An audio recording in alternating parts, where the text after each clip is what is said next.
Trong ngày hôm nay lại giống 6 map này, 2 trận 2-1 này. Ui, người Trung giàu thật. Đi bắn giải nhá, thề luôn ấy. Ở giải nào vào team Trung Quốc ấy thì lúc nào cũng thấy khán giả Trung Quốc đông. Người Trung giàu thật. Chiếm ác chưa? Nhanh chưa? Yeah, a lot of stuff still to work with. That nade already going out to clear an angle. It's allowed them to focus towards the site. But Munyet does well to still get one. The paranoia a little deep. Toàn chuột phải ạ. Chơi game chỉ chuột phải thôi. Chơi game chỉ chuột phải thôi anh em ạ. Đúng rồi. Đội hình nó pick là nhiều đồ là như thế mà chiếm nhanh lắm, chiếm nhanh trong có tường set để cover nữa, lợi lắm. Nhưng mà phát vừa rồi retake được là Edward Gaming hơi kinh đấy. Mình vừa rồi mình nghĩ là ra vừa rồi là hơi khó retake cơ. Nhưng mà Edward Gaming retake hơi kinh á. Ui, dao A. Đứng B ném dao A. Ướt. Nó trông ra ngoài nó cứ ghê ghê ấy nhở. Still that paranoia, multiple flashes, like they're gonna have to make a pretty severe mistake. And again, there's that initial sort of setup from Chichu just to get them the information. The only real danger is just aggression, but it's so messy. Muốn chết chớ kìa.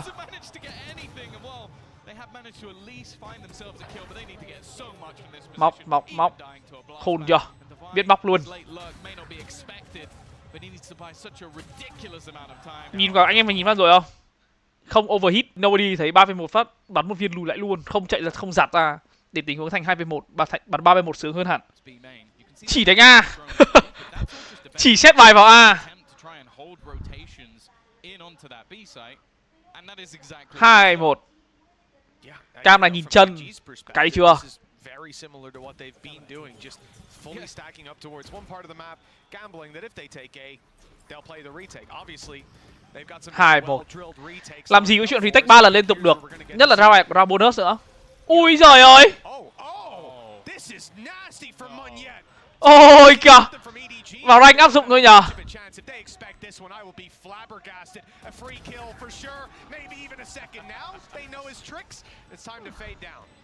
Oh, they're gonna have to look for that every single round. In the meantime, though, the rest of the team has started to get a bit more aggressive. Divide up close already doubles up their advantage, not allowing this retake to even really. Đá vai. Leaving just a couple remaining, and while Chichu. the potential flawless might be gone, but it is. Nhưng mà ấy, khi mà anh em nhìn đội hình của bên kia như thế kia ấy, thì retake một sai là một quyết định đúng đắn. Nói chung là ấy, có những cái chỗ, có những cái map nhá mà anh em nhìn nhá, C của Haven này, cái gì B của Fracture này, hoặc là những kiểu size A của map này ấy, kể cả size B map này luôn. Người ta thường ấy, người ta sẽ chọn trong một map ấy, người ta sẽ chọn một size để retake. Dao của KO, flash của Gecko, flash Omen, slow của Sage. Có muốn cương anh em cũng đâu có cương được cái size đấy đâu. Nên ấy, bắn cương về một size xong rồi retake size còn lại. Đấy là một sự lựa chọn đúng đắn mà. Good ulti. But that's all they're going to get for it with the res in. They might want to get aggressive, but Munyet being up close, he couldn't decide on his weapon. He'll only get the one, but at least he got the one. Yeah, they've still kept it even at least. It's not the worst scenario. It looked like it could have gone a lot worse than already. Mindfreak has been able to find another.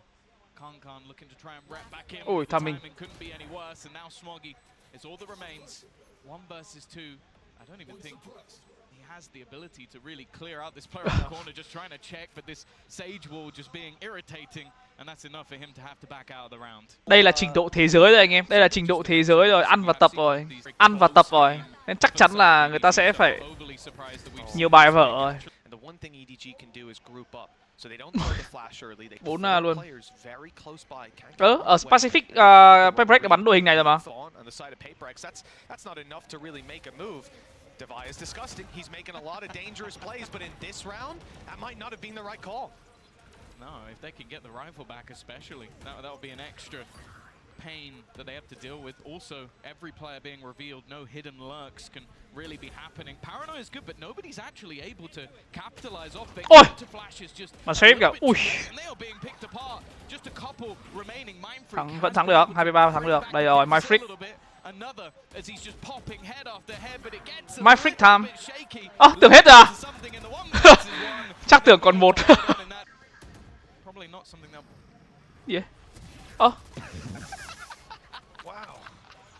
The best part is he was already on the wrong side of the trap. Didn't go deep enough. Divide good for one. That's it though. Shut down, and this round is. Đúng là chơi game ấy mà gặp PRX ấy. Cái lối bắn là kiểu làm cho đối phương lú ấy. kiểu nó bắn nhanh này, xong nó gây động ở mọi chỗ ấy, xong rồi nó làm cho game đấu nó trở nên hỗn loạn hơn đấy.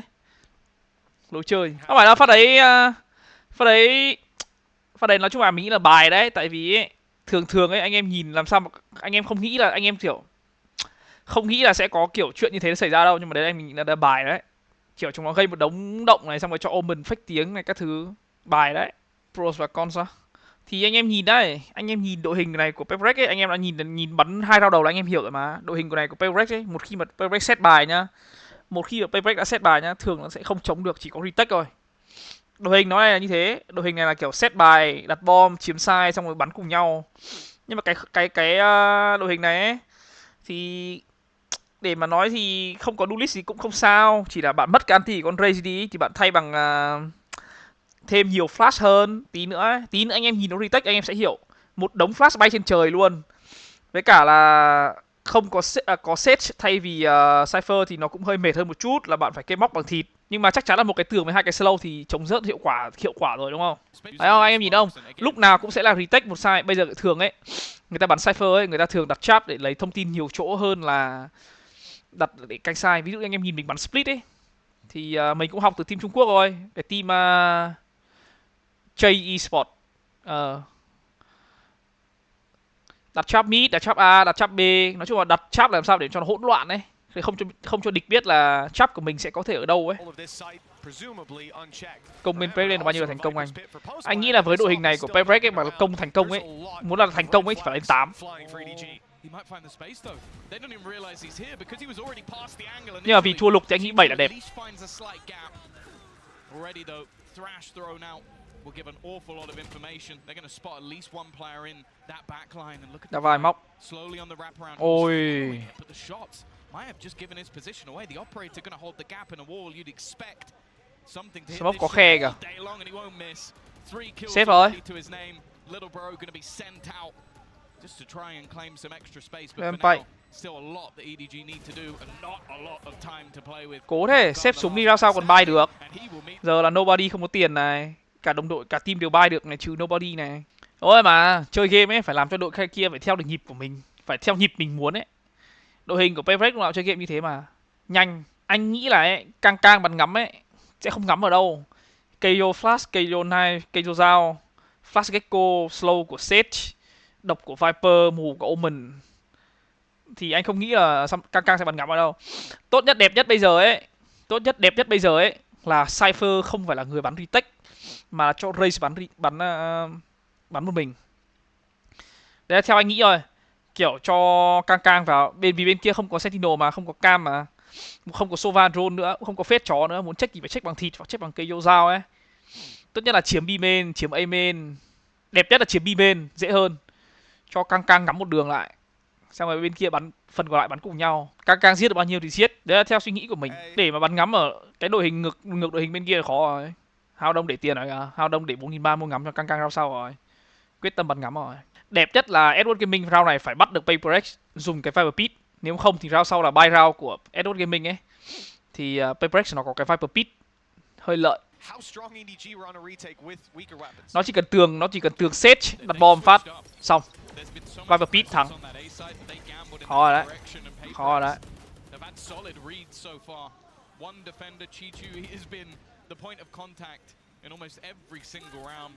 Ôi dùng luôn à?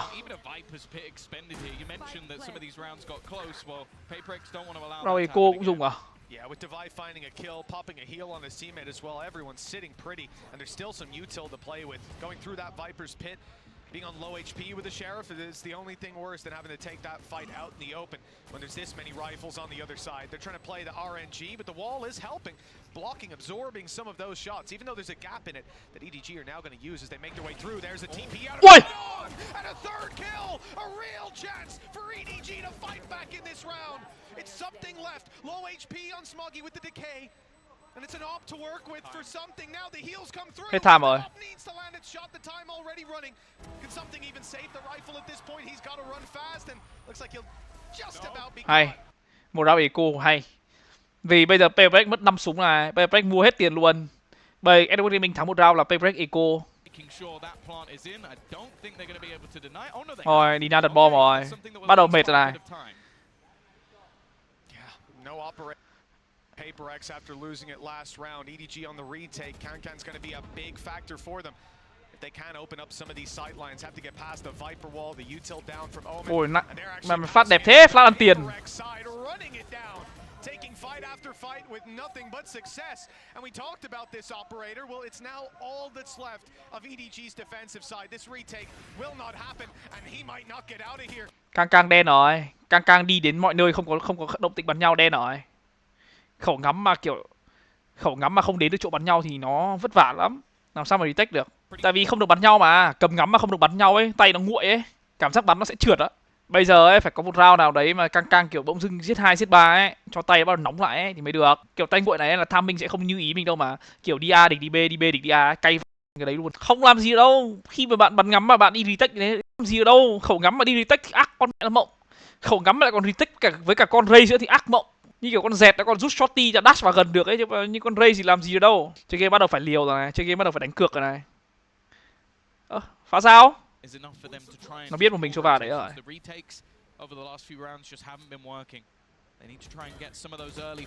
Đây rồi, phải thế. Phải shut down MyFreak một tí, chứ MyFreak bắt đầu cũng tay cũng hơi nóng rồi đấy. Ôi. Jointed. The 1v1 taken against Haodong doesn't go well. For EDG, no smokes left to play with. No, from the shadows. And MindFreak's right back into the fight. The shot doesn't land either. Ui!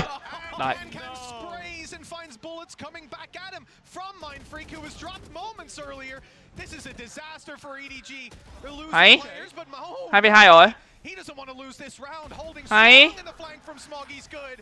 It's only Munyet left. He's made it to A. He'll find a plant, but he doesn't know where these last. Monjet đến lúc chứng minh bản thân rồi. Đến lúc phải shut down hết tờ rồi. Sao phải đấy nobody không dùng anti để ấy nhỉ? Hết tham đến nơi rồi đấy. Rồi biết, đẹp luôn. Rồi xong, Monjet thắng rồi. Monjet thắng rồi. Thắng rồi. Cẩn thận quá, đang thua mà nên phải chắc cú. Phải đẹp nhất là nobody ngồi gỡ để cho Smoggy bắn nhau thì mới có cửa thắng được. Đôi khi nó lên 9 luôn đấy, 8 gì. Rồi, MyFreak dở hơi lắm rồi đấy.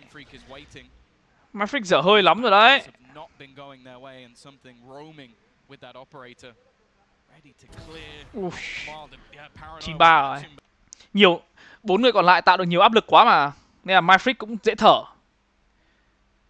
4 người tạo được nhiều áp lực thì MyFreak nó cũng nhiều khoảng trống để nó có thể đi lớt các thứ được. Lúc đấy là chỉ cần quyết định cá nhân thôi. Quyết định cá nhân thì MyFreak đi lớt đỉnh cao rồi mà. Từ cái thời bán Asha rồi mà. Nó biết lúc nào nó nên lớt, lúc nào nó nên sống, lúc nào nó nên bắn nhau mà. 9-3 lật à? Giải này chưa có phát 9-3 lật nào để phải. Anh nghĩ PRX sang thủ có khó hơn công không? Có chứ. Khi mà đội hình của bạn không có duelist ấy thì bạn sẽ không đẩy được. Bạn sẽ không có những pha kiểu dệt dash tới xong rồi flash hay là raise bay tới kiểu các thứ. Nhưng mà bù lại thì các bạn sẽ có nhiều flash hơn để retake. Mình nghĩ là PRX sẽ bắn đội hình này thiên về retake nhiều hơn. Nó sẽ giống như Edward Gaming bắn thôi, retake A nhiều xong rồi về xài đồ retake B.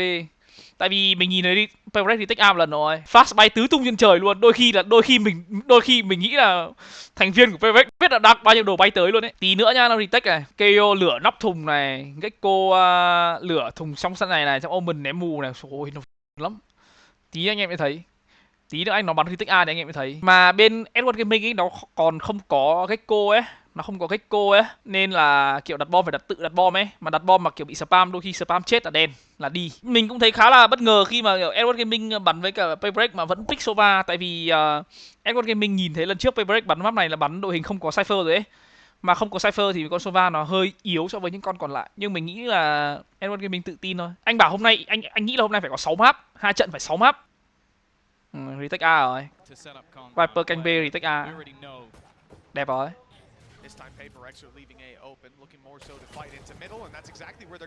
Lời chưa?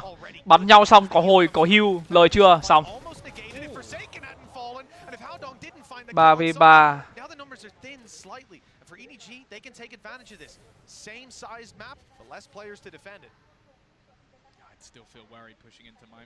Tham minh này. Vừa bỏ luôn. Rồi xong. PRX attack đúng rồi. The rest of his teammates sat within this site, still a paranoia available as well for Munyet. That could cause real issues. It slowed them down, but they found Mindfreak. Yếu hết rồi. Ui. With a beautiful shot and now a crossfire angle. Wall up right away. Interesting angle for Forsaken, and he's already got one. No reload, he wants another. Oh, I love to see the outlaw thrive, and Forsaken looking beautiful doing it. Thoải mái quá rồi. It's an easy kill if you're rocking into a no shield. Rồi, map này coi như bỏ rồi. Mình có linh cảm là Edward Gaming sẽ không check my freak.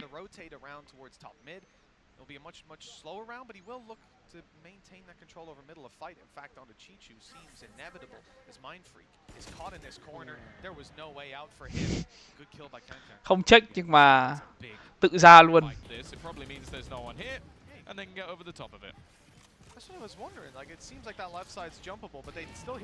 Ủa, gì đâu bắn kìa.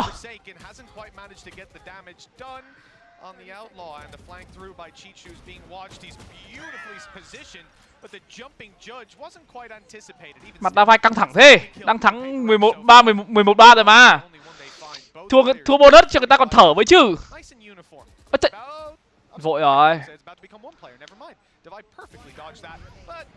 Something nãy giết 1. Round sau có đủ tiền mua ngắm. Nếu mà Something muốn bắn ngắm không giáp. Tầm này Edward Gaming cố gắng ăn được round nào thì ăn để còn lấy tinh thần là đẹp. Không bị thua sâu quá sang map sau 5 người luôn.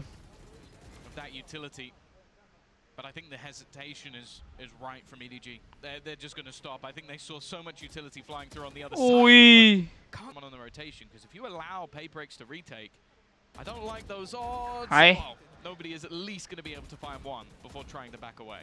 Hay. Nobody. Đã vậy là 3 thì thôi luôn đấy. These last two players even splitting up. Oh, this could be dangerous. They don't check the close right corner, which I mean you wouldn't really think to check. Là tôi chém luôn. Đang thua mà phải gỡ tâm lý chứ. Ui, nhưng mà nói thế chứ còn khi mà bạn chém ra được đối thủ nhá, tâm lý nó cũng gỡ được một phần tâm lý lắm á. Mình nói thật đấy, cái này mình nói thật, mình không nói đùa đâu. He's going to go for a pick. He's pushed so far up, but both have gone down immediately. That was the thing. Either you had to get value with the operator or save it. Màn 240 cũ tầm 7-8-9 triệu gì đấy. VA thôi. Đây phải cho căng đi bắn nhau đi. Đúng rồi, tiếp. Đi tiếp. Chết thì có anti, giết thì có thêm tâm lý mà vẫn có anti luôn. Mấy cái mạng này bọn mình hay gọi là confident kill ấy. Để mà nói một cách công tâm thì Edward Gaming này ai cũng bắn hay mà, nhưng mà nói một cách chính xác thì Cang đóng góp một phần quan trọng trong cái đội hình này mà, đúng không? Cang là đóng góp sức mạnh nhiều trong cái đội hình này mà. Cang mà bay nó dễ thở hơn mà.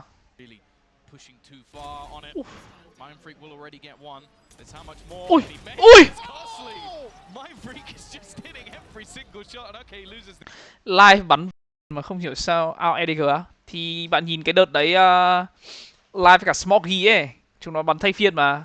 Nhưng mà đợt đấy Smoggy nó bắn cho live biến mất luôn mà. Biết sao giờ. Đồng ý là live bắn hay thật mà, nhưng mà thằng Smoggy này đâu có bắn kém đâu. Với cả nếu mà có live trong đội hình thì live bắn duelist thì Cang bắn gì, đúng không? Expanded to run that clock down 40 seconds as we're going to see even a deep flash thrown through. They're really trả hết đồ luôn. Stop this squad. I guess send them back to A or at least make it so that they have to blitz in, and with the showstopper that's not really a problem for them. Risky. Okay, it's ended up fired at a corpse. Ôi, Cang đen lắm rồi.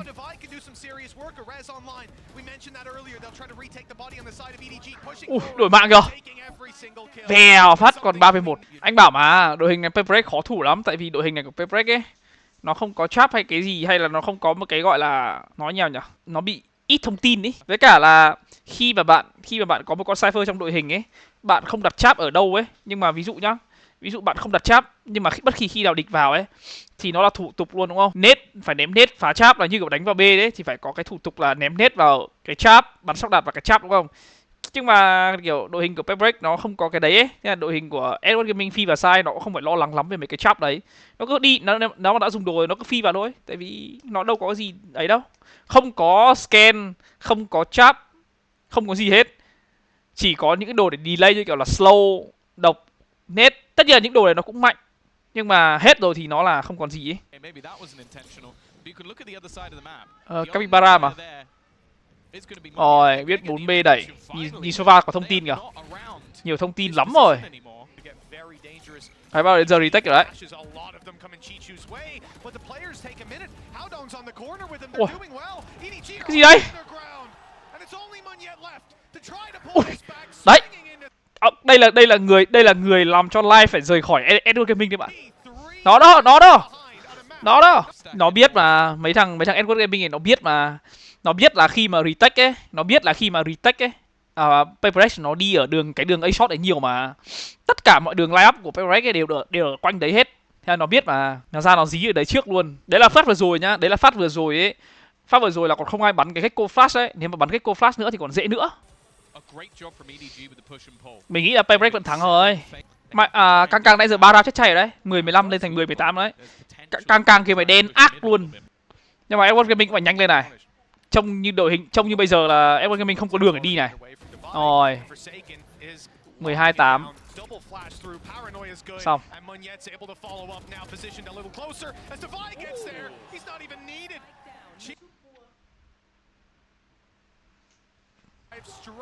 Nobody với cả Chichu phải làm gì đấy. Không thì mình nghĩ là round này round thua. Xong, thua. Something just has no fear though. He's ready for someone to try and take that risk, but it has pulled a player further forward. The problem though is that this B main stack up is still here. Yeah, the second player is not expected. Of course, it's Mind Freak. Although the poisons might be off, he's still got his rifle ready to fight. And CONG with another death on the board. He's struggled in this series, but Mind Freak most certainly has it. And with Forsaken dropping nobody, it's looking like this might be Map 2 already on the minds of EDG. Chichu with another clutch that he won't win. Nói chung là phát đấy mà nếu mà phát đấy mà còn muốn chiếm ấy, phát đấy mà còn muốn chiếm thì mình nghĩ phải dùng nhiều đồ hơn nữa, phải có con Raze bay qua ấy, chứ còn chạy qua tất cả smoke như thế thì khó lắm. EDG có hope win không á? Mình không biết đâu, mình nhìn cái đội hình này của PRX, cá nhân mình không thích cái đội hình team com này của PRX lắm. 2024 rồi vẫn còn Sova ở bay à?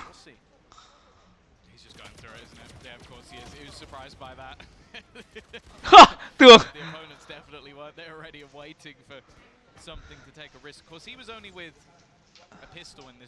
Tranh một tờ giấy lót ở dưới vậy. Ui.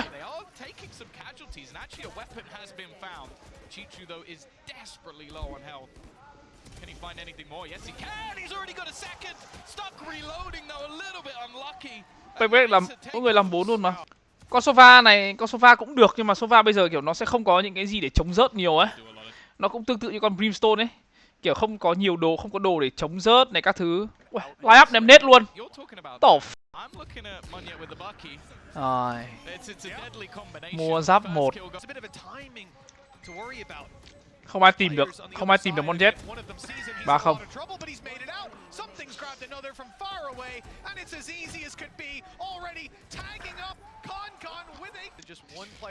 Cái đội hình này của PRX ấy, anh có cảm giác như kiểu là ấy, kiểu PRX pick cho đội hình cho bên công là chính ấy.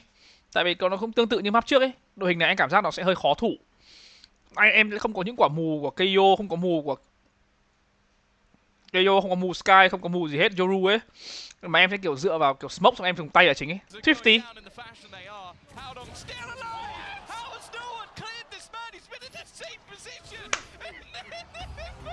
Thrifty lại còn flawless cơ. Con Prim đúng là có bao này thật, nhưng mà bây giờ nhiều team người ta cũng đổi sang con Omen nhiều hơn ấy. Tại vì Omen ấy nó sẽ có nhiều smoke hơn là thứ nhất. Thứ hai là bạn có flash để các bạn chống rớt các thứ ấy, nó hiệu quả hơn là con Prim.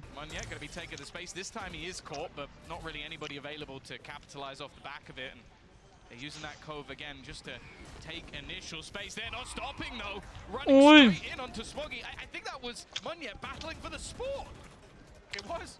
Yeah, he was going all the way through. He's being caught, but Mind Freak catching nobody. This is a big kill. They've got an extra angle to fight from that. Someone. Ôi! This man's an enigma. Nobody's ever looking at him when he swings an angle. I don't get it. But at least it's down to Chichu. Low HP on Mindfreak and Forsaken, but the post plant is the real danger. Ra này mình muốn xem Zekken bắn. Zekken bắn hay từ lâu rồi mà. Nhưng mà mình muốn xem Zekken bắn. Tin à? Làm gì có team nào không có IGL bạn? Team mà không có IGL thì đến lúc mà cần đưa ra một quyết định thống nhất thì ai sẽ là người, thì thằng nào sẽ nghe thằng nào. Nó chỉ kiểu là không phụ thuộc hoàn toàn vào một người thôi. Nhưng mà cuối cùng cho đến cuối cùng thì vẫn phải có một IGL chứ.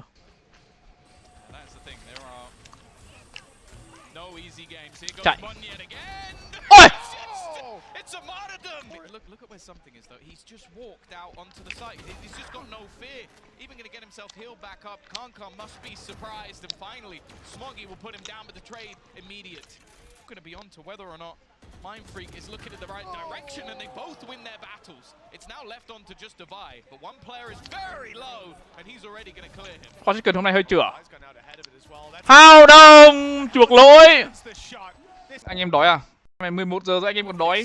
Bây giờ tôi mới được ăn bữa tối á. Ăn bữa tối bằng cơm chiên Dương Châu 40.000. Không, hôm nọ ông nào lại đồn, ông nào lại vẽ tôi lương hơn 100 triệu.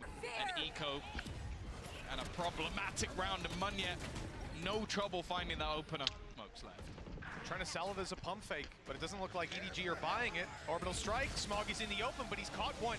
That spike down, and the ult used, the Hunter's Fury, finding targets. Oh, they're Ui. so low. With Smoggy down, the numbers Bom rồi. EDG are good. They still have a 2v2 with 10 seconds left. All they have to do is deny the spike being picked up. And Howdong, he gives the space. 6 seconds. Ôi! Ôi! Wow! Game này nó sẽ là Hao Đông muốn thắng hay thua. Something gets the open of it. Is there anything more to be had? It's not looking too likely. I don't know how he's still alive here. Finally, the dancing something will go down. Càng bắt đầu chơi game rồi đấy. Round Echo mà ôm đầu như thế là sếp. Mình nghĩ đội hình này của Edward Gaming mà lên 7 thì khả năng thắng cao. Nhìn hai đội hình này first half thì mình nghĩ tỷ số sẽ kết thúc vào 6 đều.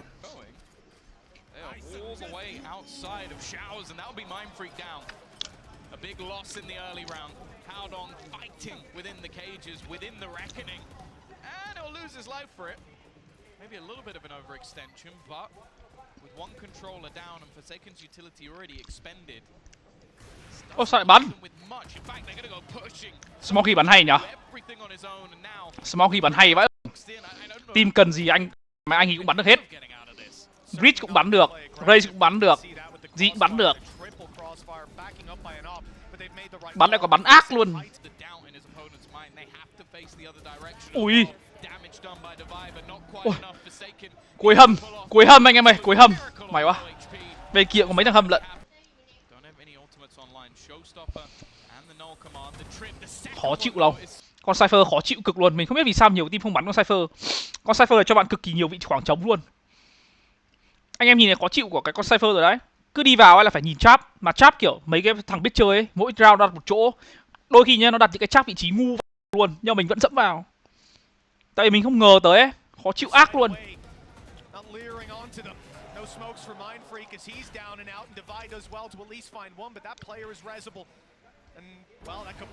Bắn ngắm khác gì căng đâu. Khác căng thứ hai đâu. Team này toàn thằng hâm mà. Ê, vừa khen xong mày bắn dính đi cho đùa. Vừa khen xong bắn trượt luôn. Cuối hầm. Hết tham về B rồi, hết tham rồi. Bây giờ Brimstone trốn. Forsaken mà tap bom thì nobody giết. Nếu đặt bom backside thì Chichu giết. Nhìn nhỉ, chắc chưa? Chắc chưa? Căng kiểu fix off không bằng Smoggy á. Nói tùy thôi, căng nó khoảnh khắc của nó hay là nó vào tay, những cái trận nó bắn vào tay ấy. Bạn. Ui. Thì căng nó không phải chuyện vừa đâu bạn ạ. Ui. Đây là cái lý do mình bảo này, Cypher bây giờ người ta rất hay kiểu như này, đặt trap một trap A một trap B, không bao giờ đặt hai trap một chỗ. Kiểu người ta cứ thay đổi liên tục ấy. Nếu mà round trước đánh A thì nó sẽ đặt trap ở, nếu mà round trước đánh A rồi thì nó sẽ không đặt hai trap ở A nữa mà đặt một trap A một trap B ấy. Kiểu bây giờ người ta hay thế. Ôi. Mình bước qua đời nhau. Vẫn thua được.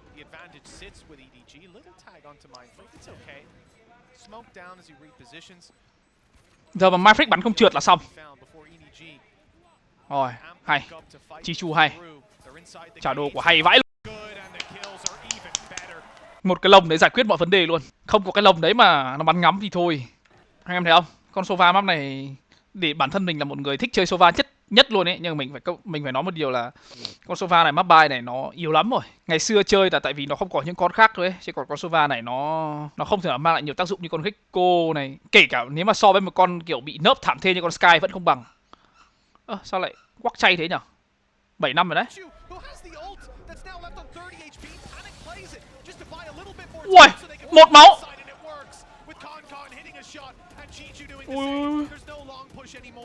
Ui. Là tôi ăn viên đạn vào đầu rồi đấy. Tôi nói thật. Là tôi viên đạn nó bay vào đầu tôi rồi đấy.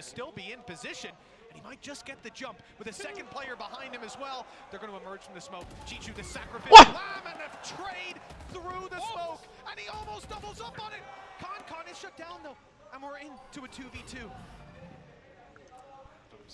Bây giờ Initiator nó có nhiều lựa chọn quá rồi. Con Sova nó cũng gọi là bị... Ui. Kỳ vừa rồi là Chichu một máu giết chết Monjet. Kinh thật. 1-9 nhưng mà team thắng 8-4. Chứng tỏ là giá trị của con Sova ở cũng không ít lắm đâu. Nhiều thông tin. Dạo này thi cử áp lực quá thầy ơi mặt mếu. Cảm ơn Nhật Quang em. Nếu mà áp lực quá thì mình bỏ em. Bây giờ chứ làm gì bây giờ? Mình nói thật chứ bây giờ làm gì được, đúng không? Áp lực nó mới làm nên kim cương anh em ạ. Nói chung là ấy, khi mà anh em nhìn con Sova này, thì anh em tự hiểu mà, đúng không? Nó làm gì có cái gì mà kiểu nó làm gì có cái đồ gì mà để hỗ trợ nó giết người đâu. Cùng lắm là những pha mà kiểu bắn cung check này, xong rồi shock đạt hay ulti giết người, hoặc là bắn cung check spam qua smoke ấy. Nhưng mà tiếc quá, game này smoke nó lại là có cái code của con Harbor, có đâu có đục qua ở đâu. Lấy thông tin thì mình nghĩ là ok, lấy thông tin sẽ lấy được thông tin sớm, lấy thông tin được nhiều, nhưng mà để mà gọi là mang lại cái giá trị như kiểu là đẩy lùi team địch, như kiểu team địch rớt như vừa rồi ấy, mà kiểu đẩy lùi lại như kiểu flash của Gecko ấy thì nó không có. Nhưng mà sang bên này thì sẽ đỡ, chắc là sẽ cũng có nhiều tác dụng hơn, tại vì nói gì thì nói, cái cung check là nó bao quát hơn. Nếu bạn combo đẹp với cả flash của KO ấy thì cung check nó sẽ khó phá, thứ nhất là thế. Thứ hai là nếu mà có something của bắn ngắm ấy thì drone nó sẽ counter được khẩu ngắm. Nhưng mà mình bảo là Edward Gaming lên 7 là khả năng thắng cao rồi, mình nghĩ lên 8 rồi chắc là Sova bây giờ chỉ chơi được ở Ascent này, Icebox này. Mà Icebox bây giờ cũng ít rồi, tại vì con Gecko nó cũng mang lại nhiều tác dụng. Con Gecko anh em nhìn đấy, ném quả flash lên trời ấy, nó quét hết. Sao vậy lại còn đặt bom được nữa. Boss plan cũng được luôn. Rồi.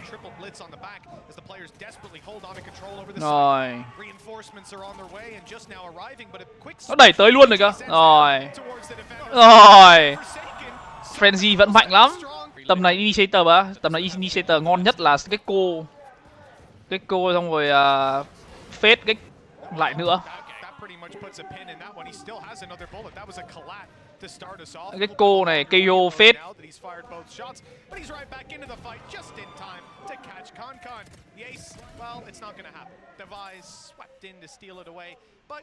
Phongcachxanh có anti ở Retake kìa. Sao Phongcachxanh có anti rồi. Retake sướng điên. Chamber bây giờ tính trạng không tệ. Giao lục bạn mua 8 viên Headhunter hoặc là bạn mua một trap 6 viên đạn, không tệ. Nhưng mà Cypher mạnh quá. Thật. Cypher mạnh quá. Để phải chơi Chamber. Cypher nó đã mạnh nhá. Mà Riot nó còn gián tiếp nerf những con khác, làm cho Cypher nó còn mạnh hơn cơ. Nó bây giờ kiểu trip trùng các thứ nó còn có máu ấy. Nó không phải như trước ấy. Như trước là kiểu ví dụ như cả bạn ném cái satchel hay là bắn cái shock đạt một xíu thôi ấy là nó vỡ luôn ấy. Bây giờ nó còn có máu mà.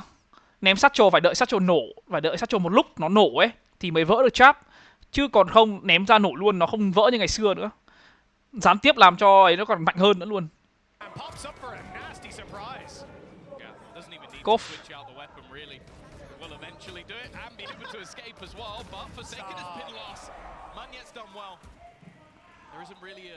Reaction either. There has been a push through. I'm just looking at the position that's been taken from Howdong. He's completely Ui, Howdong vẫn muốn thắng. Howdong không muốn thua. A quick rotation looking to come back through from the other side. Howdong taking as much space as possible, but this battle between Mindfreak đây rồi, Chichu. Thắng rồi. Còn nguyên 3 smoke luôn. The advantage swinging into the favor of this attacking side. Sure, it's a bonus, but for a second it was looking really dangerous. Quả lướt đấy uy tín quá. Dangerous indeed. Yeah, in fact it looked like they had it more or less locked down. Mồm. But again, it's how Mồm. to bail EDG on this map. He has just been spectacular. Không đấu luôn. In Spectre form almost never are these players able to actually take the fight on the open. Hao Đông thắng rao đấu. Icebox á. Icebox Duelist là mạnh nhất á. Nói chung là bây giờ để mà nói về Duelist thì vẫn chỉ là con Raze với cả con Zed thôi. Con Yoru nó cũng là meta nhưng mà Yoru phải chơi với một con nữa. Nhưng mà Icebox thì nó có nhiều thùng nhiều các thứ ấy. Vậy thì con Zed mình vẫn nghĩ mạnh hơn. Con Raze đồng ý là con Raze nó có nết. Con Raze sẽ giúp bạn clear góc được nhiều hơn, lấy được nhiều thông tin hơn, nhưng mà con Zed sẽ cho bạn nhiều cái khả năng gọi là sống sót nhiều cao hơn đấy. Với cả bạn bắn con Zed thì bạn sẽ có những góc pick nó hâm hơn tí.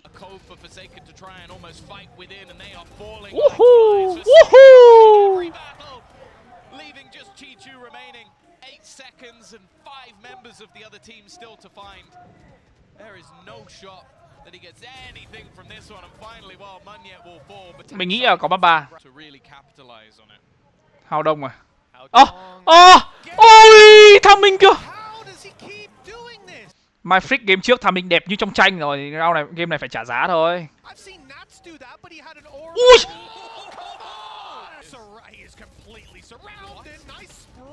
Hao Đông làm 3, Hao Đông làm 4. Hao Đông làm 4. Hao Đông làm 4. Hao Đông làm 4.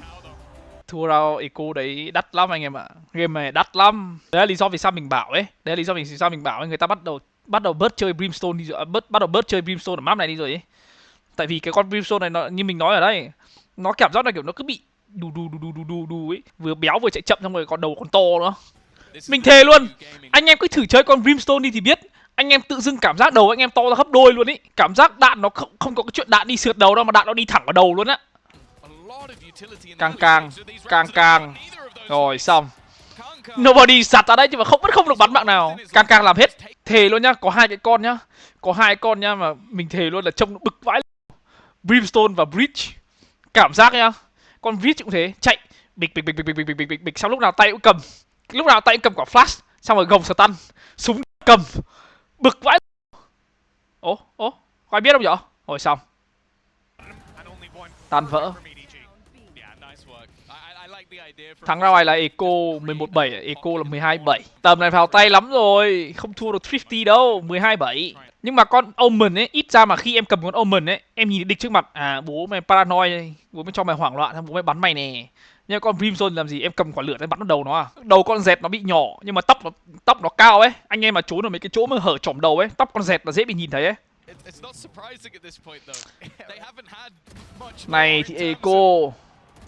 Ôi, này rồi. Quan trọng là chiến thắng. Dăm ba mấy cái mạng để làm gì?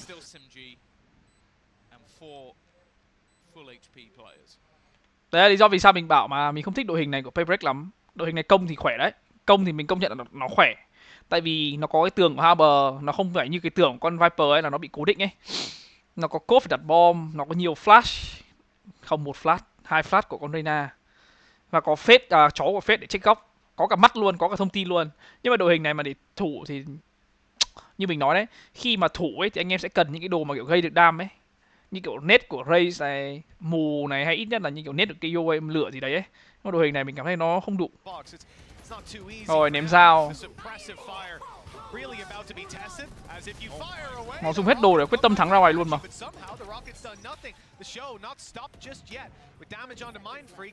Mà nó quyết tâm nó vào dùng hết đồ để nó chiếm được cái sai luôn. Không phải thắng ra ngoài mà nó chiếm được cái sai luôn rồi. Smoggy bắn kinh quá. Mồm!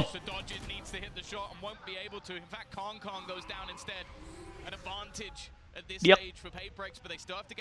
Đây rồi. GG.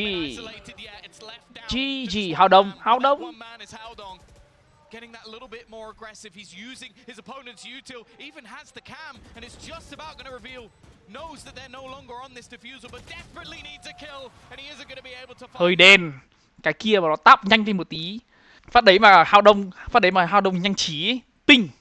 Dùng cái cam ấy, ping bật luôn, không phải chờ cái kia nháy thì xong.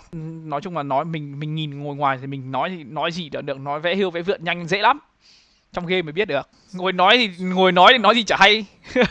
Tại vì mình ngồi nhà mà làm gì có áp lực gì đâu, ngồi nói thì nói gì chả hay. Thề luôn, hao đông mà thắng được trong tình huống này thì ôi, nhìn chân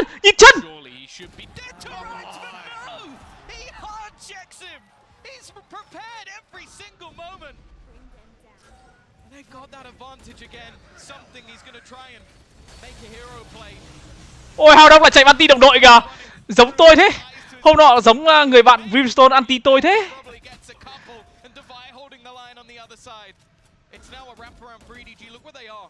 30 seconds left. They expected the B site to be open at this stage. They have to get the kill onto Divide, and he is low. Ui. Well, with Chichu down, Nobody lại chết. Divide really has it all stacked up once the spike falls. 16 seconds left. No chance for that to go their way on ED. For PRX, same old buy. And the big gun in play. Forsaken with the opening. Smoggy down. Ôi. Coming in, but both battles have gone the way of EDG. Ôi giời ơi. But it's only going to be the one. Something and Forsaken. Two players, two names that strike fear into the hearts of any opponent. Oh, trying to get that wall bang through, but is getting dangerously close to a reload. I think he's even going to have to just fall back, give this one up for now. Well, 10 bullets left, right? He had to pop that reload. Hao đông chiếm được Juho rồi. Tường này thì nó đặt bom thôi. Tường đẹp đét cho nó luôn. Tường vừa đủ cho nó luôn. He's being revealed, but good damage. That's deterred Hao Dong from actually taking the peak. It's allowed for that. Đục lỗi rồi. Completely negated. The swing is good for something, and he spotted both players. Thằng cuối hầm nhá, Hao Dong ơi. Cuối hầm á, nói rồi á. Something's got a chance. No Lear to work with. The defuse being stuck to half, but the swing is perfect. And CONG to close the map. Sova bên kia, Sova nobody như 1.15 ấy nhỉ? Sova có giết ai không hả anh em? 1.15 đúng không? Game hay thì phải map 3. 2.15 mà. Này mày 2.15 mà team nó thắng thì chứng tỏ nhìn nó đội hình nó phải bắn hay nhau ấy. Căng.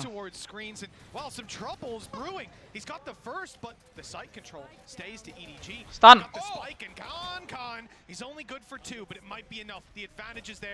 And a pick needs to be found soon from the side of PRX, leaving Mind Freak alone though. Just hoping to try and find an isolated duel, and it isn't going to be happening. Sao Edward Gaming không có skin classic cho anh? À, tại vì bên Trung Quốc người ta ra chậm hơn mình em ạ. Took up on the box, spotted, Nade will cover his retreat. You'd imagine he sticks around for the kill instead, not worried about the numbers that could be rounding the corner. Yeah, Smokey vừa bắn shorty à? Have to be a little bit careful here, but this is just his chance to farm, get ever closer to waiting to almost pop up that ladder to fight that one together. It's available for nobody on the road. Hình như là PRX chưa bắn nhau với cả Edward Gaming mấy lần rồi hay sao ấy, và PRX chưa thua lần nào hay sao ấy. Mà ai rồi cũng sẽ có cái gì cũng sẽ có lần đầu đúng không anh em? Ui, đèn thế, check thêm một xíu nữa là đẹp rồi. Ôi. Here comes the party. Mày lật như bánh tráng vậy. Kìa. Ui, lật để luôn mà. PRX lên được bao nhiêu á? Với đội hình này thì PRX phải lên được 8. Lên 7 cũng được nhưng 7 phải thắng lục.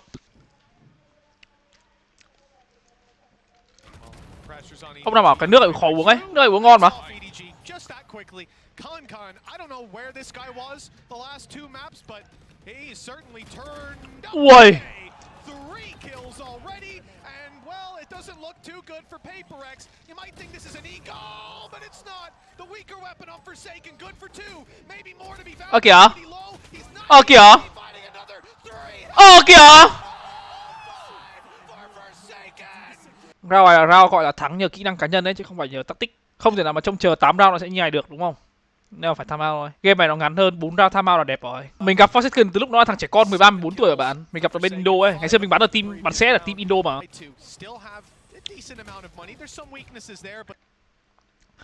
Something bây giờ kiểu không ui, bắn thế mà không chết kìa.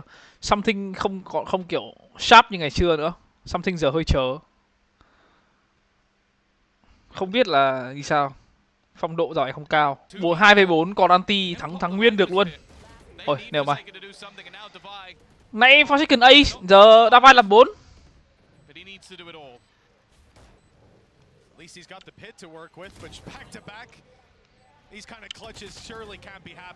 Cảm giác bắn nhau không dính như trước ấy. Something ngày xưa bắn nó phát ở mặt cứ vẩy vào mặt ấy. Nhưng bây giờ Something bắn toàn thịt à. Tất nhiên là vẫn có những pha Something bắn kinh, nhưng mà ý là mình nó không như ngày xưa nữa, nó không như giải trước nữa. Davai thì vẫn ổn định. Anh em có biết đấy, anh em có biết là cái đợt mà Pacific năm ngoái ấy, trước khi vào vòng playoff ấy, là kiểu có thông tin là kiểu người ta kiểu Davai lúc này bắn vẫn kém ấy, Davai bắn bị kiểu xuống phong độ ấy. PRX định thay Davai mà may nhá, thay Davai nhá, Davai giờ bắn vãi. Lúc đấy hình như phải chọn thế nào ấy, Davai hoặc là Benkai hay sao ấy, một trong hai phải ra đi ấy.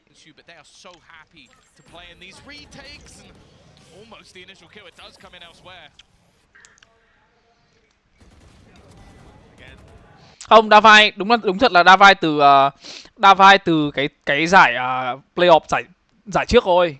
Chứ còn trước đấy thì đúng là Davai phong độ thấp thật. Nhưng mà Davai từ lúc vào playoff nhá, đổi res hay đổi sen tế bắn vãi cả. MVP của playoff luôn mà. PRX cần là phải mấy player của PRX phải lấy lại phong độ, như của Something cần phải lấy lại phong độ ấy, tại vì Duelist ở team này quan trọng lắm. Tại vì lối chơi W Gaming mà, Duelist mà không có phong độ tốt thì khó lắm. Uầy. Trả lại luôn. Trả lại luôn.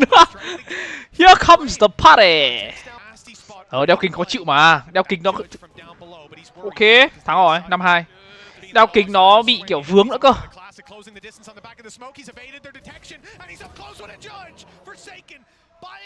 Ôi, cái gì ấy?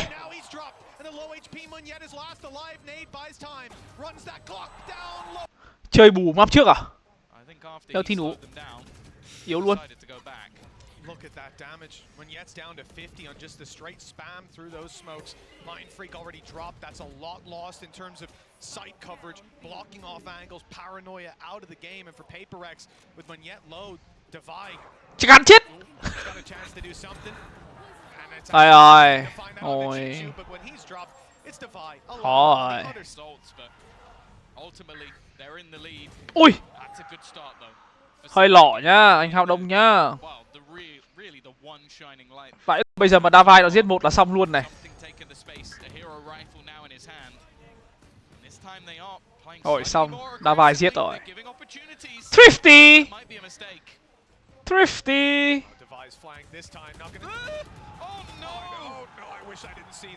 Well, it wasn't as late as before, but it was just as successful. At least the trade is found, and we're left into a 2 versus 4 with weaker weapons for PRX. This is something way beyond what you could have expected. Forsaken has ult to work with. If they need the information, more likely it's just about winning those duels. Both players very isolated and spotted. They know where these EDG players are, and on the side of PRX, that's going to let them group up. A brave play from something. It didn't quite work out, but it's not. Nói chung là đu dây là vẫn có khả năng chính xác nhiều hơn CS, nhưng mà nó ít hơn ngày xưa rồi. Ngày xưa chính xác lắm.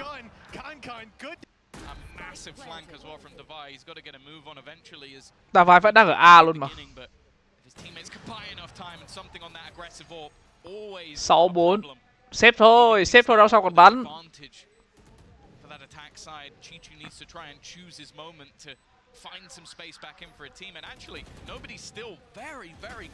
Không quảng cáo bet bủ ở đây đâu nha.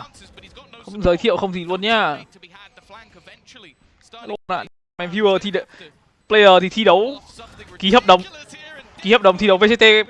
Mày viewer toàn quảng cáo bet thì chết đấy nhá.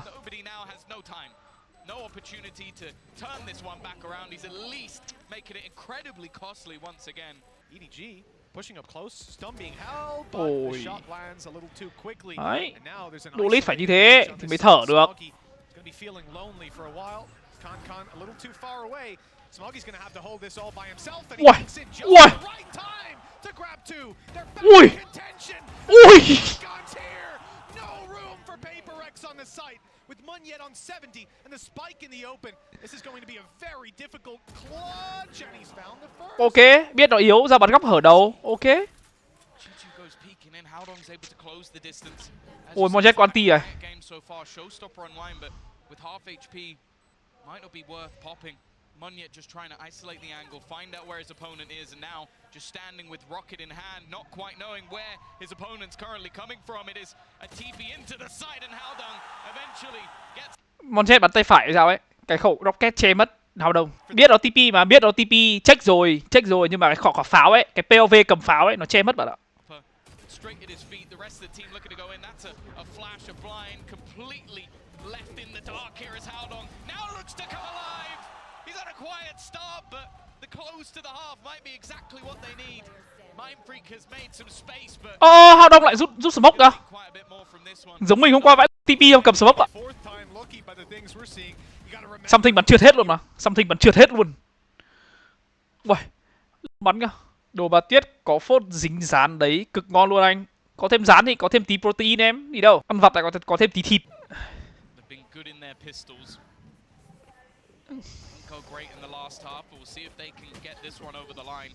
Already losing the control of the site, and nobody is not going to allow any shenanigans. Nobody có heal không? Không có à? Ôi, Cang giết một rồi. Xong rồi. Game đấu không Sentinel. Hai team cây bóc bằng thịt. Ủa? Ui. Thắng. Thắng. Ôi thôi, pick làm chi?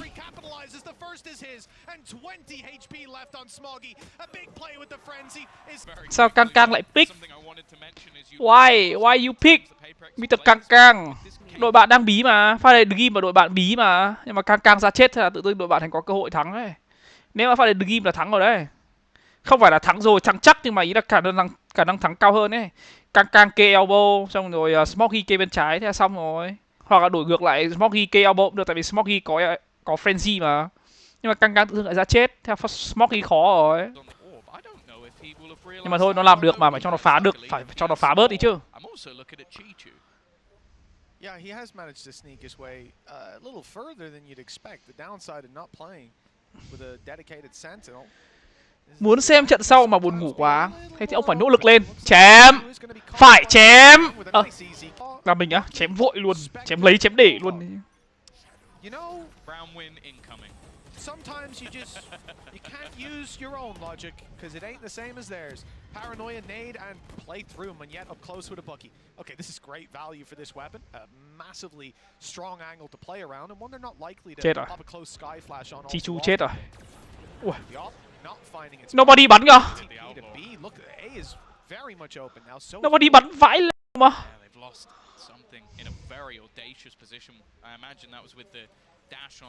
Mồm này.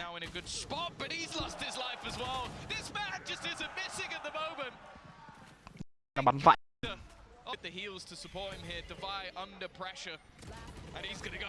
Đang làm việc kiếm tiền thì phải được phục vụ một chút chứ. Thế nên là ít tiền thì một sub.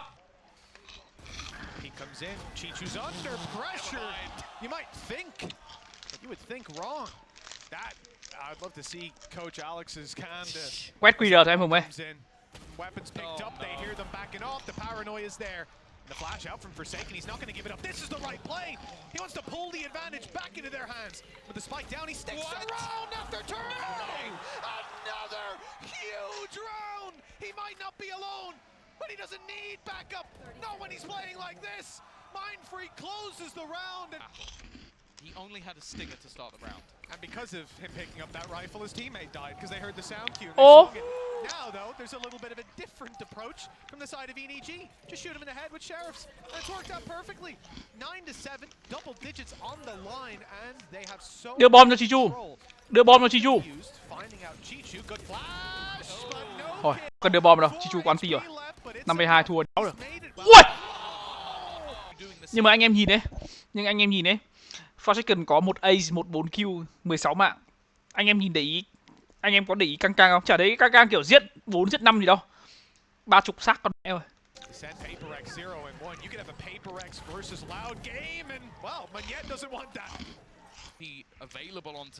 Bây giờ mà để chúng nó vào sai, chúng nó đặt bom được là Chichu nó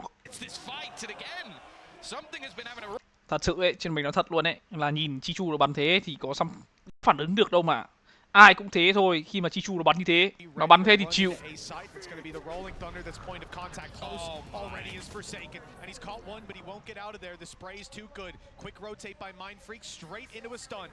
He's kept back for a moment, and that wall is buying space and time. But as they cross it, they're lower, easier to take down.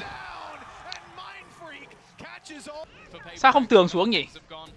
Sao Chichu không tường xuống nhỉ? Đi qua tường ạ? Hay đây là đâu? Đây là tường của ấy mà.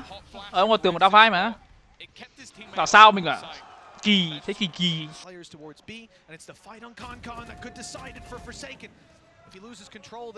Càng chết rồi. Ôi! Definitely the target. The info is there, but Davai is so desperately low. He won't be able to hold on. And as they rush into the site, CONG realizes he ôi!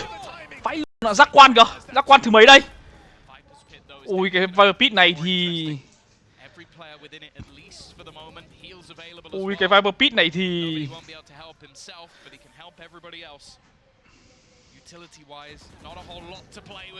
Xong rồi. Xếp rồi. Nào sau còn bắn.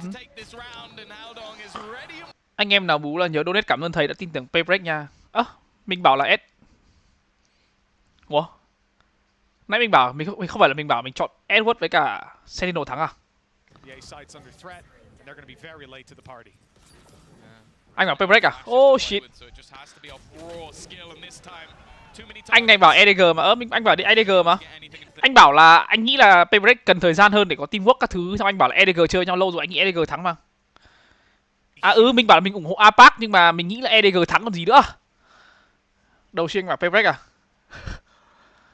To try and get something. He'll get an orb one way or another. And it looks like it's the other. Yeah, shot in the head. EDG với Sen mà. Lúa, lúa. Được rồi. Coach PRX thấy nhiều tuyển thủ nhiều bất bình thường nhỉ? Đấy là coach nói chuyện một mình bạn ơi. Bạn nhìn cái mic ấy, khi mà nó gạt lên ấy thì là mic là coach đang nói chuyện một mình. Khẩu súng che mất POV này. Khẩu súng che POV này.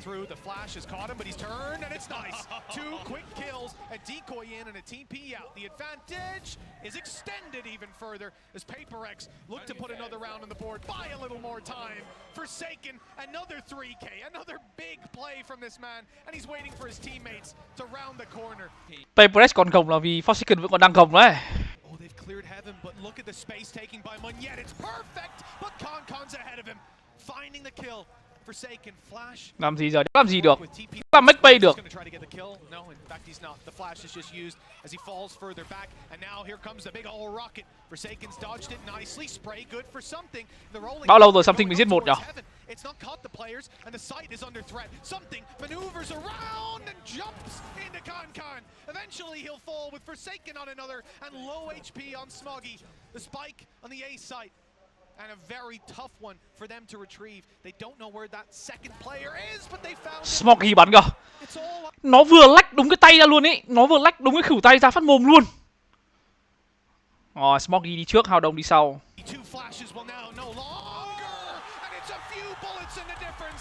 Nhìn nó bắn nhanh quá, nhìn là cứ nhìn là mặt. Nói thế thiếu Trinh nhưng mà star player bắn map cuối thế cũng hơi suy. Mà đến cuối cùng thì CONG vẫn là người nhiều mạng nhất. Ui, nó bắn nhảy mà first kill 11, 13, 18 cái first kill cơ mà. Tức là Edward Gaming nó có 18 round nó mang lại lợi thế cơ mà. Thế mình mới bảo mà, đội hình này có CONG thì game đầu nó chơi dễ hơn hẳn mà.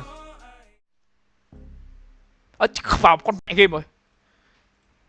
Mình hứa luôn là mình mà có đi sự kiện nào thì ai đến đâu mà. Mình có phải là mấy cao L influencer nổi tiếng đâu mà. Tan vỡ. Ủa? Sai vậy? Đúng rồi. Kịch bản vẫn đúng mà, tan vỡ. Quả flash đấy của TNZ đẹp lắm. Quả flash đấy một đường thẳng, mù hết. Ui!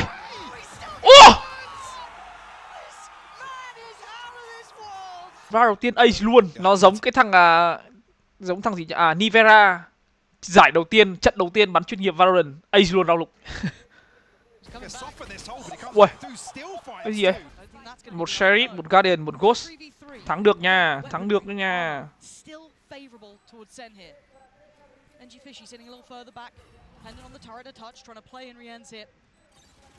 Ui, thằng này Benjifish phải bắn cũng kinh lắm cơ. Fortnite player. Rồi xong, Thrifty.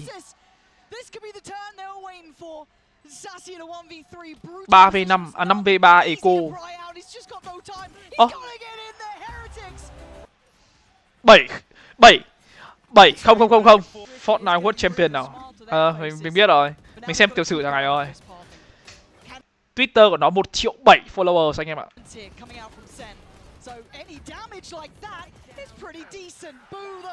Boo và mini boo.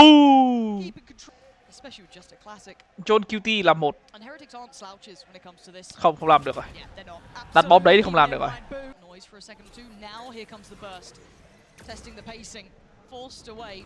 And actually punished. Zelsis goes down. Now they've got to know there's an additional player. They should have noted John QT early, and I think you can see with PRX utility, they're very aware. Securing the site, getting the plant, but now can send try. Here comes the party. Leading the way, looking for the damage, he gets it. Oi. She's dealt with. Fishy on the follow-up though.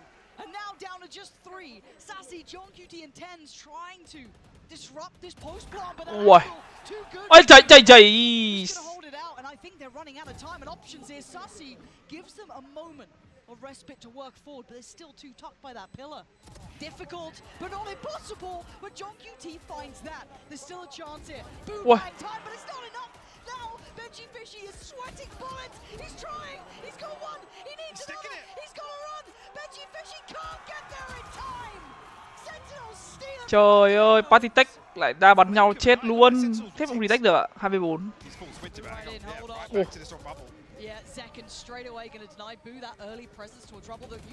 Ui, mini boo kìa. Nó đi một vòng luôn. Ôi, nó đi một vòng luôn kìa.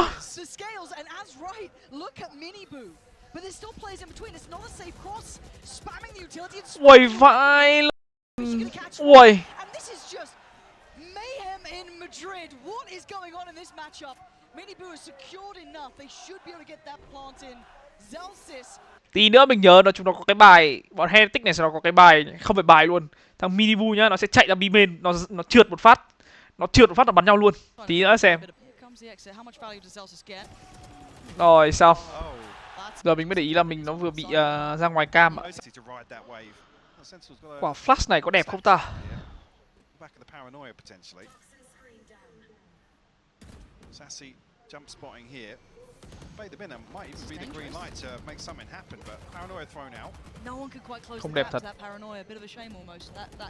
Mình tưởng là Zekken sẽ ném nết về cái double này cơ. Nhưng mà Zekken lại nết gần.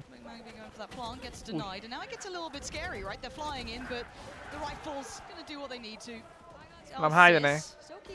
Làm 3 rồi này. Investing the ult now, they're actually given this one. 13 seconds they need a plant and look at this positioning of the. Có biết là giao ship đâu nhỉ? Biết. Hai anh em xử lý chắc cần phải giao tiếp luôn mất. Hai anh em làm 5 mà. Hai anh em làm 5 á. Rùa không? Chuột phải toàn mặt. TZ chết chay 4 round rồi á. Khó, chúng nó phi như điên ạ. Chúng nó có con Gecko và con Neon. Nếu mà em bắn cái mù của con Gecko thì con Neon nó phi tới mặt luôn rồi. Điên ác.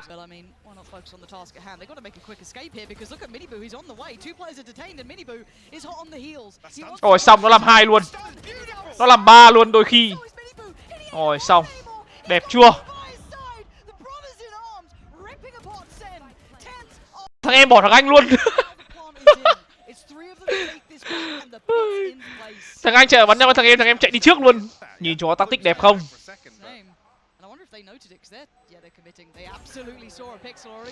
Predicted that play kind of falling back through CT, not a surprise, but Sussy's in danger because that economy hasn't fully recovered. Miniboo's barely breathing, but willing to try and opt himself up for the trade. Tại nó có Neon và Gecko mà bạn. Tội gì không bắn nhanh, yếu luôn. Ôi trông rồi, đi rồi. Nó không chết luôn mà. 2 yếu luôn. Phá. Trông nó check các thứ, trông nó các thứ bài bụng kìa. PA thôi. I mean, that should be an open A site now. With all of this dumped into V. Sassy's not going to be able to get ahead of this. Trông nó mini bu kìa. Cơ bản không ai biết chúng nó pick gì để pick khắc chế, đúng rồi. Để phi để counter mấy con này là thì là Cypher đấy.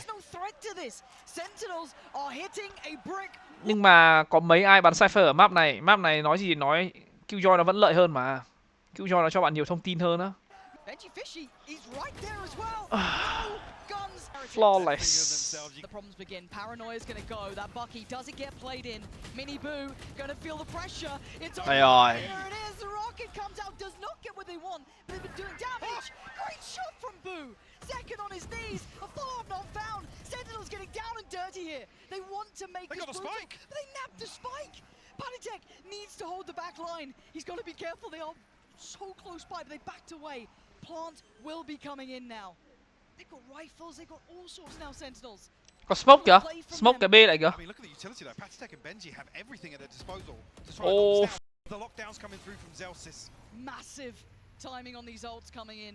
Seconds. Sure, but Bucky was the key part of that. Rồi ném độc xong rồi ném quả smoke lại xong ném độc vào thì cũng vậy à. Vẫn khó cho Sentinel lắm.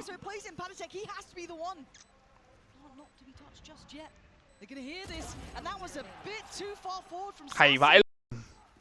Thề hay vãi.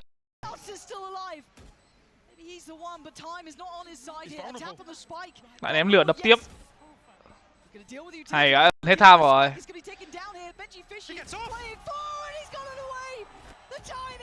Cho có line up hết luôn. Saysi nó không nghĩ là có hai thằng ở trên đấy. Tính chính ra ấy, cái team Navi ấy là 4 tay to ấy chứ.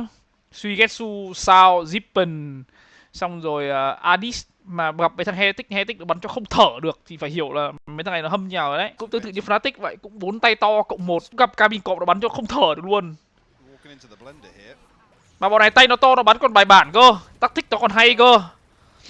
Nhìn cái quả mà chúng nó anti ở C trong chiếm C là mình đã thấy uy tín rồi. Ôi cái chả làm gì cũng bị đục kìa. Ô kìa.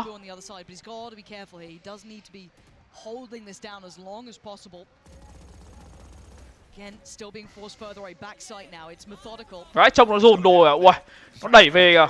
Nhờn. Xong rồi nó còn có con Neon phi theo cả con cá nữa. Đấy, nó bắn cho khỏi thở. Sao không ai kêu gọi đặt bom vậy? Chết luôn, Chelsea chết luôn. Ui, gì đấy? Ui. Ui gì đây? Ui. Nó hỗn chiến. Tất cả chỉ vì quả không kê cho người đặt bom. Không, phát đấy ném quả lửa lúc đặt bom là đẹp rồi, clear cái drop lại. Tại vì cái drop đấy ấy, không bao giờ bạn kê được kín hết cho người đặt bom đâu, trừ khi bạn đặt bom bên trái á. Đèn set 50 đến 89 rồi đấy. Khó. Đấy, thấy không? Ô, ở đâu ra vớ được 2 mạng kìa, mở cửa làm 3. Làm 4, làm 4 là làm 5 luôn đấy. Ấy.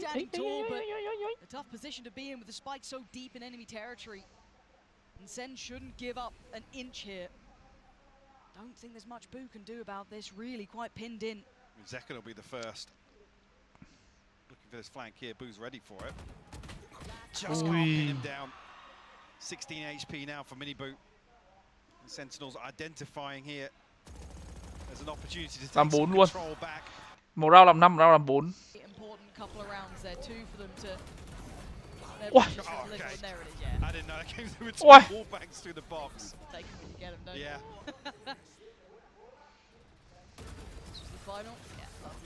Nhìn cái quả ấy, nhìn hai quả chúng nó phối hợp ấy, quả Omen flash ấy, nó vừa bay qua phát là thằng Minibu nó đã phi tới rồi. Đẹp vãi luôn. Cái đấy mà lội chậm một tí ấy, là mù luôn cả thằng Minibu mà. Nhưng mà thằng mình đẹp. Yo.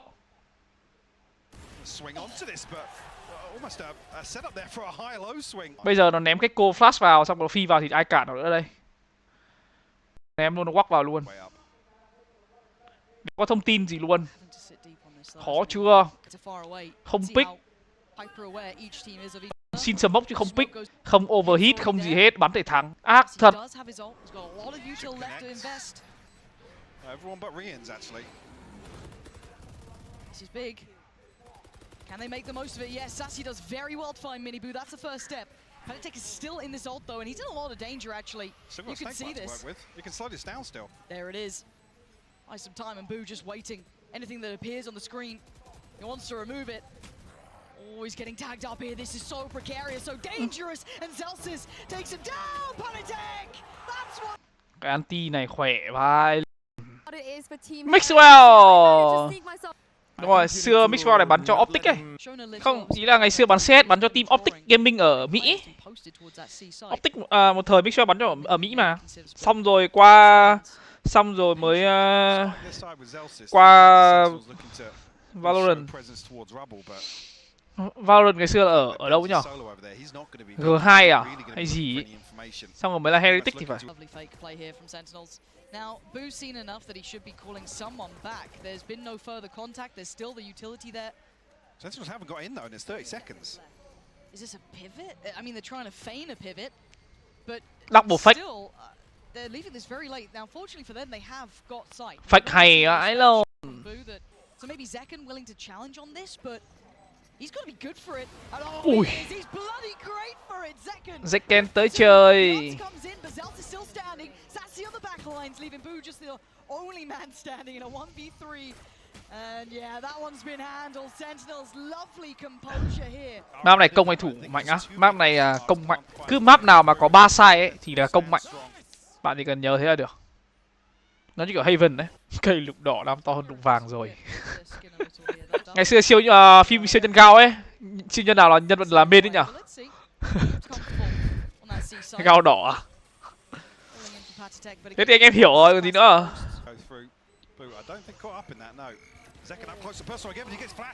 Still breathing, still standing and still got two Sentinels. Cái C này mà không có Viper chống thì khó lắm. Thường map này nếu mà có Viper ở Killjoy ấy thì sẽ để Killjoy bắn ở giữa, kiểu chạy giữa B với C, xong rồi Viper canh C, tại vì Viper nó có độc để có thể chống được ấy. Ui, Minibu bắn kìa. Chứ còn mà bắn cứ retake này khó lắm. So much util. Absolutely, Mike. It's very difficult to even get on the spike itself. And I think Heretics might know that. John QT, sharp as ever. And Minibu just puts his life on the line. Sheriffs aplenty. And a fight to be found. Zekken again, this guy, his early work has been exceptional. Zekken bực ở đấy. Being a real nuisance, Boo. Good for one, yeah. But you got a whole lot more to find. And they are still continuing along this A pathing. Rien's, oh man, this is not a fun spot to be in now. Oh, that's a shot. That is a goddamn shot. Any more of those? Tens though, creeping closer. Rien's did get another one. This is getting way too close for comfort. This shouldn't have been a 2v2, but Heretics have made it nasty. Tap on the spike, calling back in Benji Fishy. They are facing on this. Great heads up work from Sen. Even how does he clear tree on this? Chắc biết hai rồi. Turret, but that's not enough. Look at that. Sen still made a go of it. Bắn quả vãi.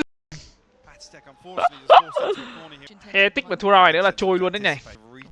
Gecko solo A. Mày cuộc sống này coi như bỏ. Có gì khó hơn được không ạ?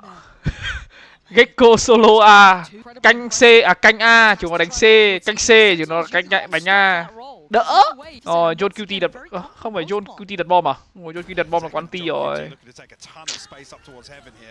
But diligent work from Heretics. This is nice, but do they get punished? No, they don't. Somehow Zekken's still here. Minibu's gone ahead of him. This is madness. Zekken finds Rien's. Minibu still be holding this one. Beautiful work from Zekken. How is he getting away with it still? Minibu just trying to dodge, trying to live, and he just can't. It's all on Boo now, and it is wild. And he's still kicking. 7 HP in a 1v1 out of nowhere.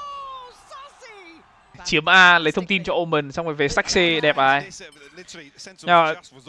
Đẹp đến mấy thì Zekken nó lại có anti. Khổ chưa?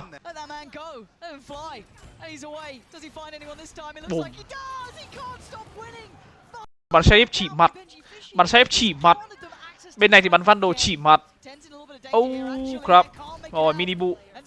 Ok, ok. Phải ra mà chết đi chứ. Không làm gì có tiền. Không. Nó đang dành cái thời gian này ấy như kiểu là một cái time out ấy để nói chuyện ấy mà không cần phải gọi time out ấy. Nói chung là cái game này ấy, cái game này nó ngắn. Ví dụ như kiểu những cái trường hợp mà kiểu 3v5 ấy mà bạn cảm thấy không thắng được ấy, bạn xếp luôn. Tại vì game này nó ngắn. Bạn mà kiểu thua xong rồi bạn phải chờ ấy thì bạn phải eco nhiều round ấy. Nếu là những cái round nào mà kiểu còn sống 3 người hay là 2-3 người ấy mà cảm thấy mà không thắng được ấy, xếp luôn. That's what their intent would be. Padatech and Benji Fishy looking for John QT, but now this could be a bigger surprise. They found Sassy, and Minibu's in the right place. They've almost stumbled across the solution to what was going on here. Oh, great work from Minibu. 10's trying to get ahead of the curve, and that's a spike lost now. Hard work here for Zelsis and John QT to bring this back. Can they evade the eagle eyes of Minibu? Got a lockdown to work with as well, so if they can find a kill and feel comfortable enough, they could secure the site for a little longer, but Zelsis goes exploring. Minibu happy to take that one. 1v4? That's a lot. Find a position to work from. Plan's fine for him here, but there's problems. Ôi. Benji Fishy falls, he needs another couple. Paranoia evaded, he's still standing. This Oh is shit. good. To deal with the diffuser. Not looking good. Oh fuck. Great damage, but it's not enough there. Nhặt khẩu ngắm bạn ơi. Nhặt khẩu ngắm cho thằng em bạn ơi. Ôi xong rồi, Minibu mất ngắm rồi. Đánh nhanh luôn à? What a horrible predicament for Heretics. You got second in the front, 10's in the back, and there's nowhere to hide. Chúng nó quay tổ quay này. Ôi, chúng nó quay này. Ôi. Ôi. Chịu. Flexing their capability here. Minibu has found John QT. So this isn't completely free. It's not completely safe. 10's the one to be holding them. Deep smoke towards CT to try and secure some of this. Desperate to avoid the stun, but Bom cơ. Sao Stacy không đặt bom nhỉ? Mất nhiều thời gian thế.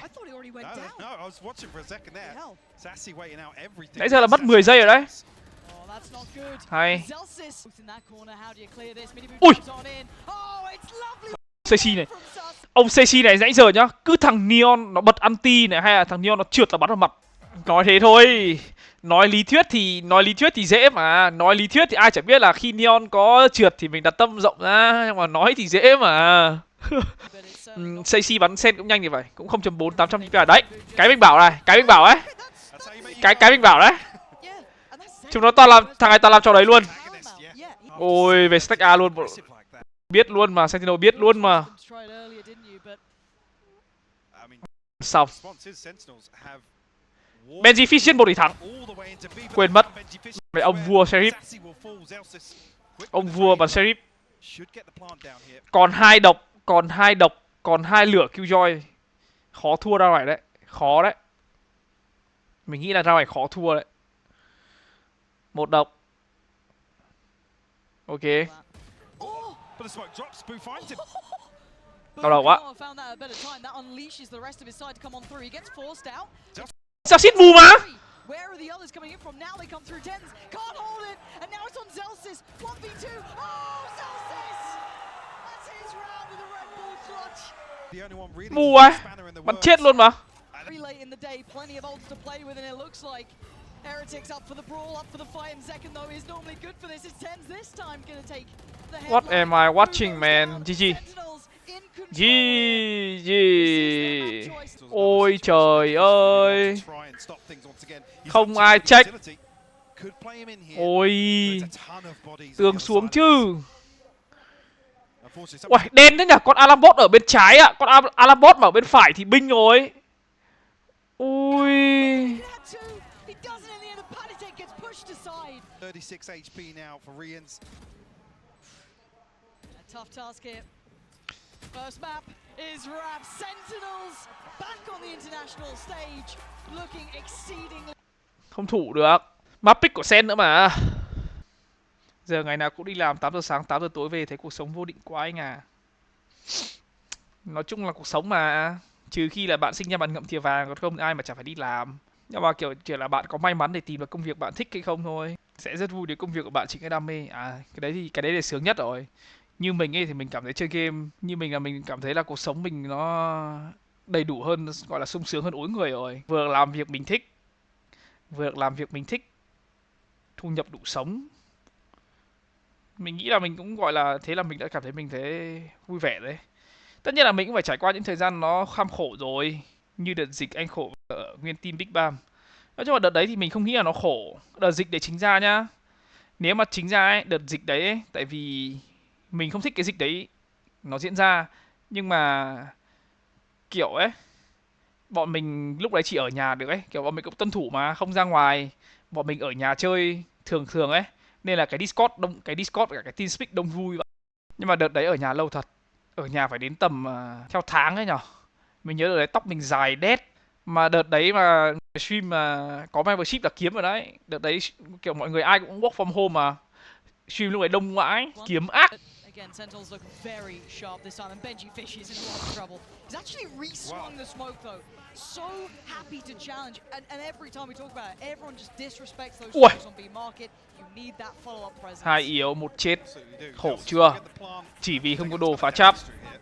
Where was he taking I damage? don't know, but this paint shell's perfect for Zeka to follow up on. Yeah, that's not bad, Oh. and that's a great bit of damage. Securing the clotheslines, but Miniboo right back into it, biting back. Hai biết hai rồi. Ôi một à. 3v2. No Đền hết. one of the players John QT chạy kịp ạ. done at best, right? Surely you can see them trying to play together. Love that push and pull. Miniboo gonna fall for it, but there's the overwhelm. The HP gonna reign supreme here. So yeah, that's it.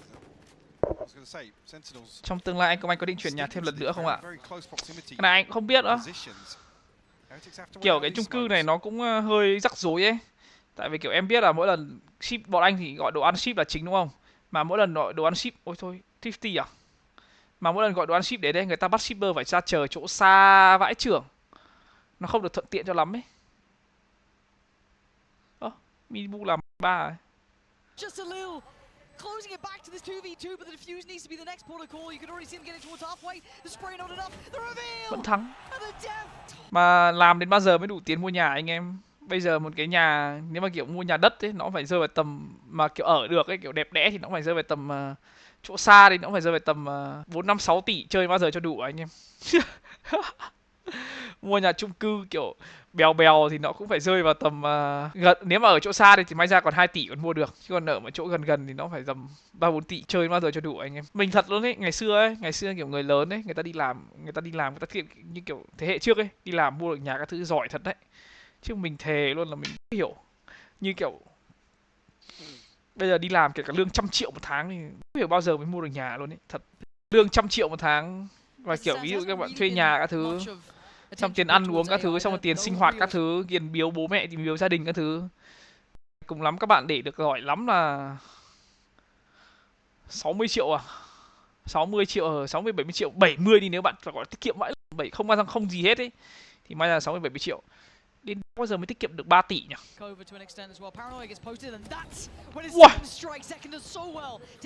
Vãi cả mở đường máu.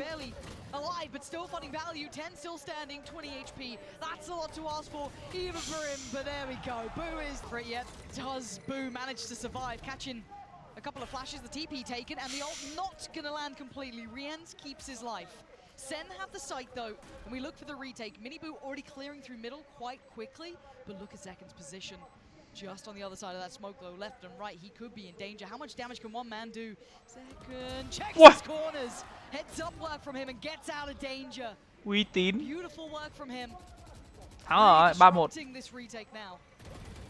Khó thua được round này luôn ạ. As well here, but down to 27 FC, spammed out. Miniboo will find the kill here, but the lineup, Miniboo finds a second. He's still going. Tens goes down. It's on John QT. And he can't even see the defuse right now. He can't stop it. There's so many bodies. Surely not. Surely not. He's still going. Halfway achieved. It's not everything. Rienz is low. Maybe. Oh, heartbreak. The time. He's absolutely got it. Miniboo, the saving grace of Heretics here. The Sentinels to pump the brakes here at 4-0 start on Sunset.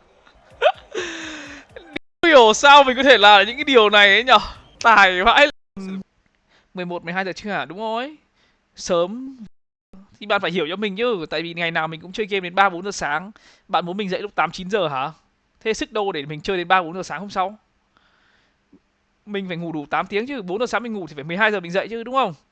3 giờ mình ngủ thì mình phải ngủ đến 11 giờ mình dậy chứ đúng không? Đâu phải là sinh hoạt của ai cũng giống nhau đâu. Các bạn đi làm lúc buổi sáng sớm thì các bạn đi làm mà các bạn gọi là ngủ sớm thì các bạn sẽ dậy sớm. Còn các bạn mà ngủ sớm mà các bạn dậy muộn thì đấy mới là các bạn lười, chứ còn mình ngủ muộn mình dậy muộn thì đâu có vấn đề gì đâu. Big deny. Ten's still going to be holding on to this though, keeping a little bit of space safe. But look at this, they flooded back towards the site. There's a very limited amount of utility left on Sentinels to make this work. And 13 seconds out, they've still got to clear the 2 boxes. They have no idea about Boo. Cleared out by Zelsis. Good trade from Mini Boo. But Sentinels in the last hurdle can't make it count. Riens is there, sweeping through the site. Mỗi người có một lịch sinh hoạt khác nhau mà các bạn không thể nào mà yêu cầu người đi làm công việc văn phòng 8 giờ sáng đi làm có lịch sinh hoạt giống mình được, mà các bạn cũng không thể nào yêu cầu mình là người chơi mình có lịch sinh hoạt thức đến 3-4 giờ sáng có thể có giờ sinh hoạt giống như người đi làm lúc 8 giờ sáng được, đúng không? Nó là không thể rồi. Cuộc sống của mỗi người khác nhau mà, công việc khác nhau, cuộc sống khác nhau, cái gì cũng khác nhau mà. Ui, bắn vãi. Ui, ui. 4. Tí đi flawless. Cảm giác dậy sớm ăn sáng uống cà phê nó đã lắm anh. Ok. Bây giờ thế bạn trả lời cho mình câu hỏi này. Mình dậy sớm ăn sáng uống cà phê với ai? Khi mà tất cả những người xung quanh mình có lịch sinh hoạt giống mình. Không, mình ban ông chửi bậy 5 phút thôi. Người ta chỉ hỏi một cách lịch sự mà. Mình cũng trả lời một cách lịch sự mà, chứ mình đâu có vấn đề gì đâu mà phải chửi người ta. Đâu có gì đâu mà tự dưng phải chửi người ta. Cứu Sen nhá. Giờ sao cứu? Mấy thằng hẹ mình bảo rồi mà. Sentinel map Sunset này không yếu nhưng mà Heretics này nó khỏe cơ. Nó mới là do mệt. Sao mọi người có thể ăn no xong ngủ được nhỉ? Mình ăn no xong mình nằm xuống ấy. Mình không cần ăn no đâu, mình chỉ cần ăn thôi, ăn kiểu ngang bụng thôi ấy. Mình nằm xuống thôi ấy. Là cảm giác như kiểu thức ăn nó dồn lên mồm mình ấy. Không ngủ được. Cảm giác chớ. Sao ngủ được em Long? Phải xem hết chứ. Đã xem là phải xem hết chứ. And this is flank on flank. Hello Mini Boo and goodbye. This is a really good adjustment. Uầy, Sova vừa rồi nó dùng anti để nó phá trap cho thằng kia đi móc, nhưng mà đen gặp Zekken cũng mới về. But now breaking the back of this, you still got Tens, John QT, Zekken, Sarsi all here. That's a very open fight for Sarsi. Paranoia gets posted, but getting on that diffuse is so tricky. Riens looking for someone. It's Tens to Ui, but ui! what a shot from Riens! And now just one. Zekken trying to do the dance. And oh, he's still moving. And he's just surely you've seen him. He's just going to dive in. He's going to get in his face. Beautiful. That's the round. Nó chắc là mình nghĩ là nó thấy thôi, nhưng mà phi vào như thế thì an toàn hơn. Ồ. Ui. Ui. Thằng nào bắn cũng điên ạ.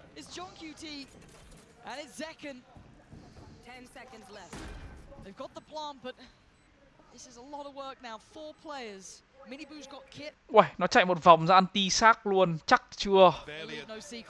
Chắc chưa? Ui. Thằng Mini Boo này chỉ chơi Neon hai map vừa rồi mới pick vậy. Hình như là chỉ 2 map này nó pick hay sao ấy, còn mấy map khác nó cũng chưa bắn mấy hay sao ấy. Còn một map nữa là map nọ nó bắn map gì nhỉ?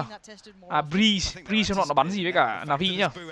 Dealt with all eyes turn. This has been conditioned. Boo might be the sacrificial lamb, but it's Mini Boo to fall. And now Boo's in a bit of a xong rồi. he might be screwed. They're flying his way. That's too right. Ôi may nhá. May mà Zekken hết đạn nhá. He could get overwhelmed in this scenario. Oh, just can't suppress in time. QT follows out then. He did damage, but that did. John QT can take down Benji Fishy and Riens. I'll live out the... Oh, can you do some of that beautiful aim before? Once more, not this time. Zekken there, okay. Tất cả đều bắt đầu bằng gì ạ? Thrifty. Uầy, nó bắn kìa. Paranoia could have been good. It was just a bit too deep, and Boo's actually going to lose his life from it. I thought it might have been Mini Boo on the plate, but no. Ôi. And Riens catches Zekken, so a strike back, but do they re-go mid? Where the hell does Sentinels go now? Vãi. Mà dạo này không thấy anh Vít nữa vậy. Từ lúc anh Vít không stream nữa em lên rank dễ hơn hẳn. Anh Vít giờ đang chuyển nhà bạn ạ. Anh Vít chuyển nhà xong rồi chị vợ mới khai trương cửa hàng nên là hơi bận. Mình hỏi bọn mình rủ anh Vít đi ăn mãi anh Vít toàn bận mà. Benji Fishy is screwed here. He's got to find a single fight. And he's got a player to his right here. Get it on John QT. Oh god, this is so rough. He actually might. Yeah, he does. Can he escape in time? There's Ui, still so many more thằng này players. di chuyển hay vãi. V2 re-ends of Benji Fishy here. Có drone nhá. Got Zelsis towards CT. Tens now joins him. Plants in. They're trying to time this around the world towards market. Plant for CT as well. Ui. Zelsis, the timing of that. And re-ends now gets back, but you don't get to beat Tens like that. They found Hết tiền. a window again, Mike. 7-4. Anh có mày có nào bị cái kiểu một hôm bị tỉnh ngủ sớm xong nằm mãi ngủ lại được không ạ? Anh thì không, một khi anh ngủ là anh ngủ sâu up. Nói chung là anh có những hôm ấy mà anh kiểu anh mệt lắm rồi ấy, anh biết anh cảm giác anh mệt lắm rồi ấy, nhưng anh nằm xuống ấy anh không thể nào mà ngủ được. Anh chỉ bị thế thôi. Hoặc nhiều hôm đang ngủ mà anh em biết cảm giác kiểu chết não buổi đêm không? Xong rồi mình bị bừng tỉnh giật mình tỉnh dậy ấy. Cày vãi. Đang ngủ ngon. Mình lúc nào cũng cùng một giấc mơ luôn. Là kiểu mình bị rơi xuống vực sâu xong tỉnh con mày luôn. Cày vãi luôn. Ui, nhìn thằng Sova đứng giữa đường kìa. Nhìn Sova này.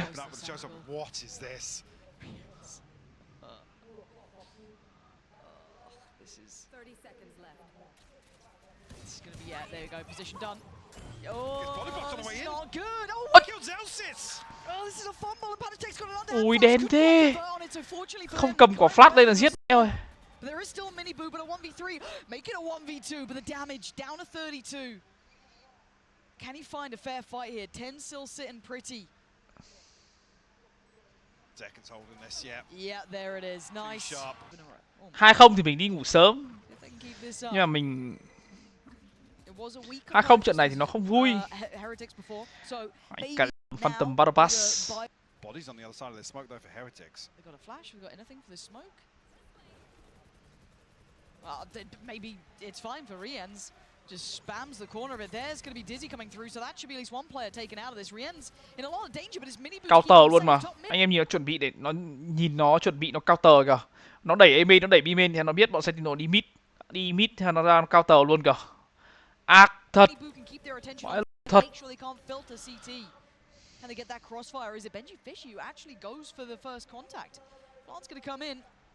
And yeah, he swings it. Oh, beautiful shot. Zelsis. There's Mini Boo. That's the spacing you're dreaming of. John QT. A lot of work here.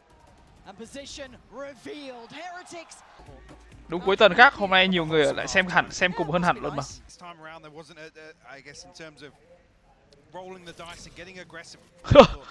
Nhanh đừng hỏi luôn mà. Vô.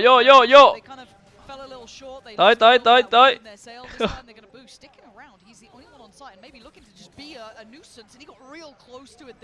Gây áp lực. Chạy thôi. Ra ngoài bắn post plan. Một shock đạt. Hết. Benji Fish lại đặt quả trap ở trước mặt. Cày vãi. Mấy anh hôm nọ bắn với Navi nó cũng đặt quả trap y hệt như thế. Sau rồi mấy anh Angel dẫm vào. Đang gỡ kìa. Khó chưa? Flawless luôn. Tại vì chúng nó có cái trap ở trước mặt kia mà an toàn quá mà cứ ngồi spam thôi. Thế nên chúng nó mua 5 của ghost để chúng nó spam mà. Ác thật. Mình nói thật ấy, nếu mà mình nói thật, nếu mà mình giàu hay là ở nhà mình giàu ấy thì mình hứa với các bạn luôn là mình sẽ không có đây chuyện tử một ngày mười mấy tiếng như này đâu. Mình sẽ đi hưởng thụ cuộc sống, mình sẽ bay đây bay đó, mình nói thật á.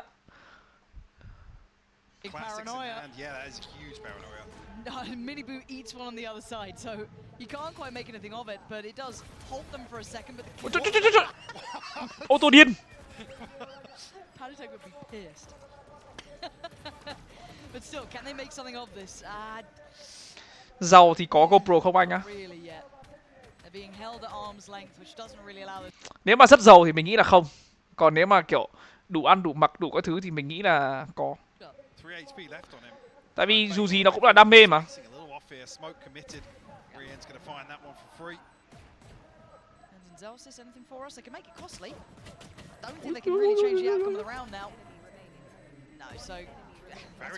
Round này hơi đắt, yeah. Mất 2 súng. Anh Công Anh tương lai có định main một con khác ngoài Sova không ạ?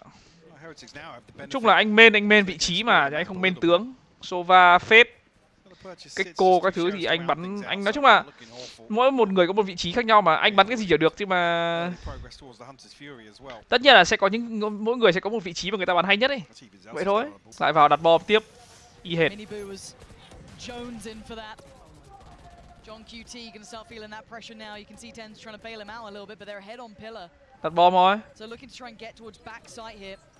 Need to control CT though, and that's Miniboo's job. Sprays in, shows presence, should allow for plant. Flash goes in, anyone to swing off it. Dizzy there too, and it's gonna be Panitech sends John QT back. Rians to follow up. And with the plant in, they're gonna be looking to try and ra ngoài, towards main. ra ngoài. Panitech gets caught on the way, but still. 2 Vandal, 1 Stinger.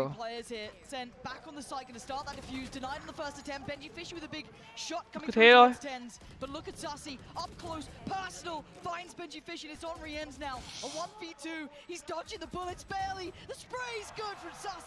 Khó chịu điên.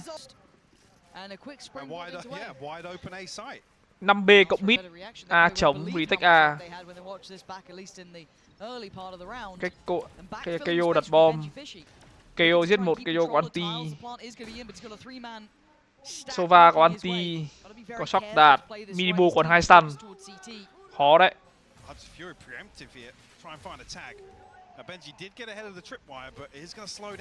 Nó thật khó ấy. Sentinel khó mà retake ra ngoài đấy. Zekken closing the gap. He wants to punish on this. Dizzy going to be sent in as well. Pentatech going to find Tens, but Zekken's here, stunned up, sent back. Đẹp vãi. Một thủ đẹp vãi lều. Ui. Ui. Chúng nó nhá, chúng nó bắn vừa bài bản, chúng nó bắn vừa teamwork tốt, chúng nó còn tay còn to cơ. 5 thằng luôn. Nếu mà được pick một team 5 Việt Nam á. Khó đấy.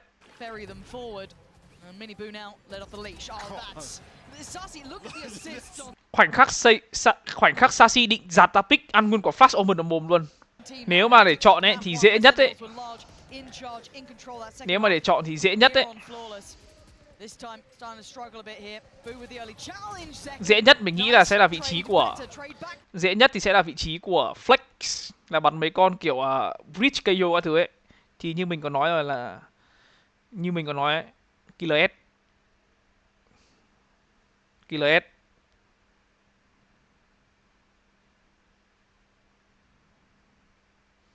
S Sentinel tầm này ở Việt Nam thì có ai ta? Sentinel tầm này Việt Nam chắc khó ai mà có qua, nó khó ai qua được Layla á. Smoke à? Smoke chỉ có Vinet hoặc là Yes I Can. Dulit chắc chỉ có Jin hết. Controller mà. Controller mình nghĩ là trông Yes I Can bạn là tí nhất rồi. Yes I Can với cả Vinet là tí nhất rồi. Coach. Coach rõ ràng Malik.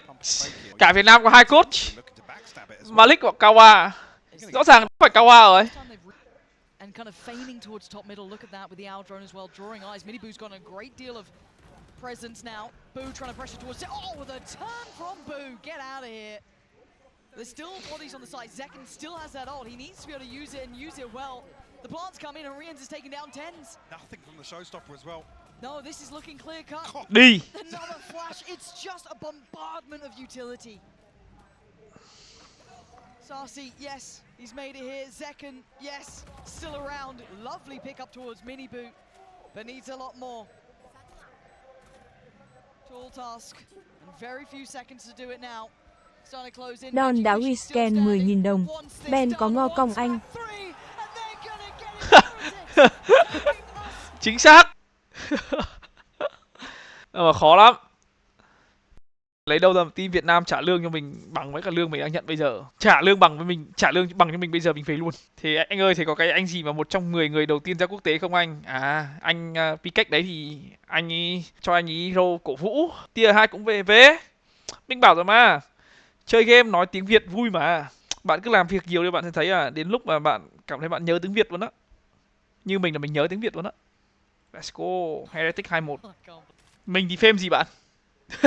Mình thì có cái gì? Mình có cái nịt. Mình có phêm là player nhiều anti nhất Việt Nam à? Damage on the way in here. Ui. There you go. That's a tick in the box, and Sarsi's on the hunt. You can see him trying to chase him down, but he's got to be careful. He's backpedaled quite far here. Benji Fishy is really making him work for the space. Yes, they get the site, but look at the wrap. Look at the presence on the rest of the map here. Hookah is just flooded with Heretics bodies. The plant is not safe. Yeah, they can't get it down yet. They are screwed here. Asha, lâu lắm mới thấy con Asha ở đây anh em ạ. Benji Fishy and Mini Boo eviscerating Sen. Oh my. Lâu lắm mới thấy con Asha đấy. Fantastic anti. Nó bình thường mình stream kích này được có tầm 400-500 thôi mà. Chỉ mấy hôm xem giải thì kiểu mọi người cũng thích xem giải cùng hơn ấy, mọi người không muốn xem bắn rank nhiều ấy. Mình biết là vẫn có như mọi người vẫn xem mình dù bất kỳ ở đâu mà, nhưng mà ý là bạn bảo là có hơn 1.000 người ấy, thì ý mình đang nói là xem giải sẽ nhiều như thế thôi. Ui. Súng ai nhiều đạn hơn người đấy thắng. Idly and let this happen. Rienz is quite close, and that's gonna be a perfect punish. This is huge work, yeah. Heretics fully in Kinh thật. control of that. Kiểu bọn này nó mấy thằng trẻ ấy, nó nói chuyện với nhau cũng dễ hơn ấy, nó không bị kiểu cái tôi ấy, cảm giác kiểu mấy trẻ con đồng lòng vậy. Lửa lỗi ạ. So Heretics still have safety to fall back to. Got a corner of the site for themselves. John QT's presence could be massive. Zekan's actually caught Paditech there. I thought he'd stay a little safer. Boo now going to give away the game because John QT then uses that as it's time to get into the fight. They've got full control here. The back of the site, yes, is Heretics, but still they've got the time on their side. Đúng rồi, giao tiếp cùng ngôn ngữ là sớm nhất mà. Thế anh ấy bảo mà bây giờ có team nào Việt Nam mà đồng ý trả anh lương như bây giờ, anh không cần hơn. Anh chấp nhận về tier 2 anh bắn luôn. Ui, 1v1 luôn này. Không biết ở đâu mà sao mà đoán được ở thùng 3. 2-1.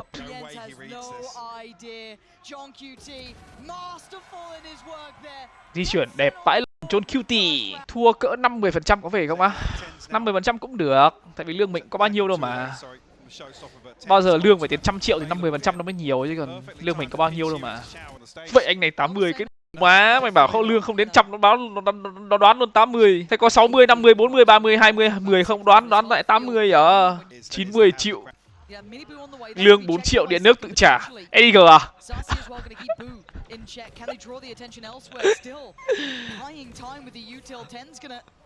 Away a little bit of the game here. Mini Boo trying to test him, and there's the late catch. Boo finally makes it around the corner. The defuse is going to be halfway through. That's not bad. Sen finally kicking. Oh, Paditech turns on a dime and takes down two.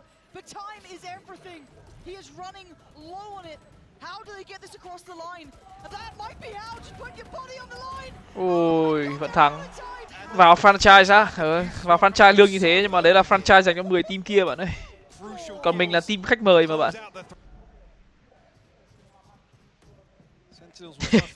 Bây giờ nó là con Choru thật chạy qua hay sao ta?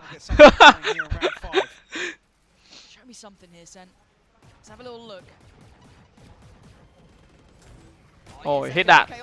Biết ngay mà, spam không hết đạn.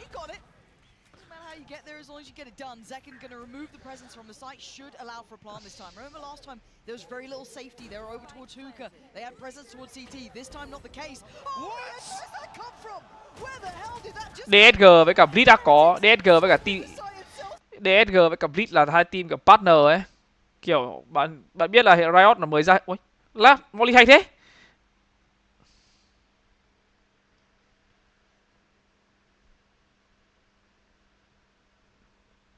Bạn biết là Riot nó có ra hệ thống gọi là liên kết ấy, như kiểu là một team ở franchise sẽ có thể liên kết với cả một team ở tier 2 ấy, là để kiểu bạn có thể thay người giữa mùa giải ấy.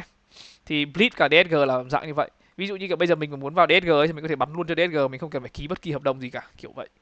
Thằng Juicy rủ mình sang suốt mà, nhưng mà mình lười quá.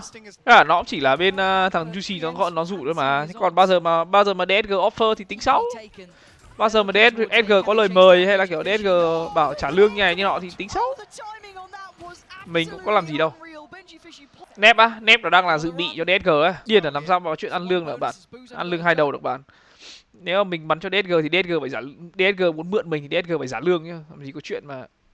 Làm gì có chuyện mà mình ăn 2 đầu lương, làm gì có chuyện ăn 2 đầu lương bạn. Giống như cầu thủ bóng đá được đi cho mượn ấy thì câu lạc bộ mới cũng phải trả lương hay sao mà. One off the pit. Sassy. I was Thì gonna say đấy one anh off bảo the là second, lương but Mini lương Boo thì just thường là tried to heal. bên câu lạc bộ He's found mượn his người way ta trả into the mà. flanks. Smoke's gonna be invested. Xuống săn PRX They à? follow up on this. Săn gì Zelsis, người ta yes, he mình chỉ thấy đi absolutely săn does. hươu săn Slicing vượn chứ through mình them. chưa thấy đi săn khủng long bao giờ đâu á. Spike is left loose. Ui, There's Rienz again joining in. This is rough to watch. Zekken trying to claw this back, but still no plant and still no security. Got a ton of time here for Mini Boo as well. In the ultimate, he's trying to find the second member. Oh, it just comes out. Zekken can't pin him down though. He might be dead Shit. here now. Yet there it is, pain shelling combination, leaving it in a fair 2v2. Ult back online, gonna try and give him the information and maybe play in Zekken, who's following it, but look at Boo's position! Oh, Boo around the back! And now Zekken, was he spotted by Rienz? I think he might have been, maybe red. But now comes back through, no Nhìn rồi. Rienz, but he's in the wrong position now. Boo's got his number, thật surely. cứ nói chuyện đến They'll try and take tiền him off nong back lương to lậu là Fiesta. nem lỗi cơ. Nói chuyện lương lậu tiền nong là các ông thích đoán giả đoán non lắm cơ. Khổ. Now they are on cloud. Nếu mà mọi người nghĩ mà chơi game mà nhiều tiền ấy thì mọi người chơi đi. Answer Mike. Là mọi người hiểu ngay à.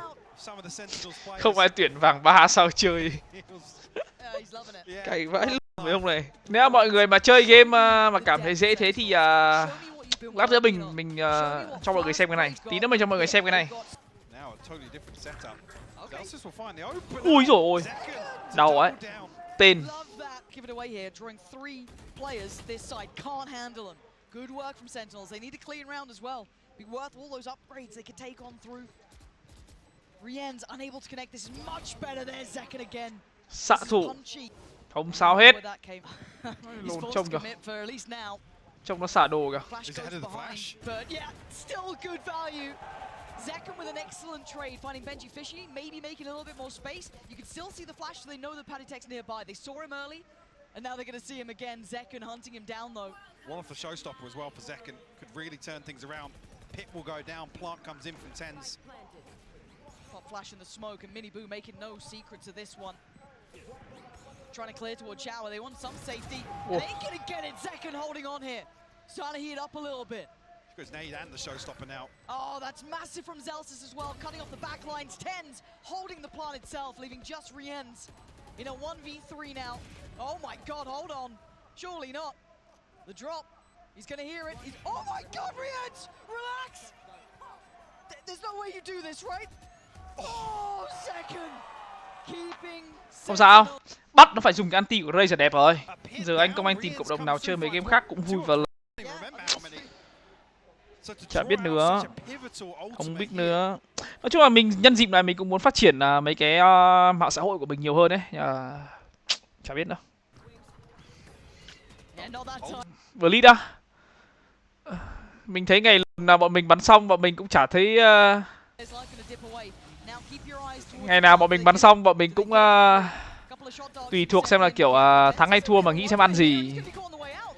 Rienz getting a whole lot of information too. John QT though, catching Mini This could Boo. be huge. That's massive. Boo! He's got the shot. Zelsis has to clutch up here. A 1v2 and he's noted. Boo knows Mồm. it. He wants Hứa là mồm. to Ôi. bullets, and Ôi. Zelsis holds Xin lỗi tôi thất hứa rồi. Space though. He's got himself. He's got the half defuse already, Lauren. He absolutely has, and Zelsis, he's got him dead.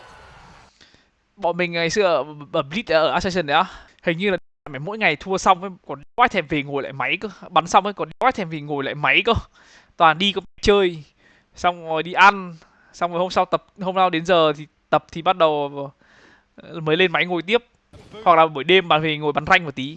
Mình nhớ là cái hôm bắn với cả boom ấy, mình nhớ là hôm bắn với cả boom ấy, có ai quan tâm đéo đâu, bắn xong với cả boom ấy, địt mà mẹ ông thì đòi ở lại ký tặng fan, ông thì đi ăn với người yêu, ông thì biến mất, xong rồi cả có mỗi mình với cả thằng ông thì về đi ngủ, có mỗi mình với cả coach là về máy ngồi xem lại, xong rồi ngồi xem bọn Ska sẽ bắn như thế nào để chuẩn bị hết.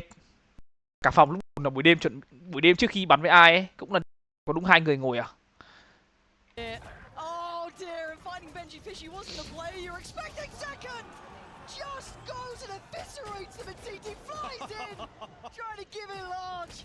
And Ô, Mini 6 Boo năm rồi này, is 6-1 lên 6 năm rồi này. Sentinels. Ô, Now, ultimate's available. Boot one off the divide, but They're walking. Hello. Ôi trời. Bye-bye, Zelsis teed up for two. Not a problem for him. Heretics is still fighting back. Second sharp though. Good spray. Trying to hope to connect. Enough towards Rien's. Yeah, lovely from 6 second. đều à. And now it's Boo a mile away, and Sentinels with what can only be said is a new lease of life. Whatever was said during that timeout is just incredible. Ôi. He's got 1 HP. Một. He's got 1 HP. He's Stop the got plant. 1 HP. It's fine. Tens is there. We're tied up. 6 đều là map lại cân rồi. TH win donate thầy 5 red. Để tôi ghim cái tên ông này lại mới được. Thế tôi vào trong cổ vũ cho Sentinel mới được. Bữa trưa của tôi là ngày mai chứ đây chứ đâu. Ôi rồi. Ồ kìa. Bắn nhau nhiều như thế xong cuối cùng người chết lại là bên Heretics ạ.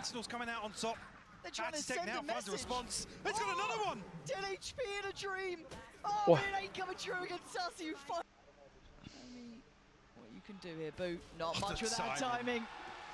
Oh man. Hồi nãy thấy 6-1 mà nhỉ, chính xác. Pretty quickly here. Zelsis tagged up and Minibu going to take the space immediately. Yeah, there's a bit of trouble though. Zekken on the other side. Zekken's got to be so careful, yeah. Oh, that's an issue though. Zelsis crest the corner at the right time. Ôi. Instantly The on molly the bounce back. That's ridiculous. They still don't have a plan here. They still don't have the time on their side, right? And look at the flank coming through from John QT. Boo's holding it. That could be huge. Oh. Taking to find Zelsis. Now John QT's flank might run out of steam if they don't have the presence on the other side. Sarsi's been having a bit of a nightmare series, if I'm honest, at least in this map. Not what you're after. John QT down a little low, and he can't be subtle. Maybe trying to lock him in, make it costly. There might be the silver lining they're aiming for, because they're not going to get much else now. Sassy bulldog in hand. Try and find something on Có the way cần back phải đến through, 50 do tỷ some không phải damage, Mi? but Lương 500 triệu chỉ có. that's what all but wraps.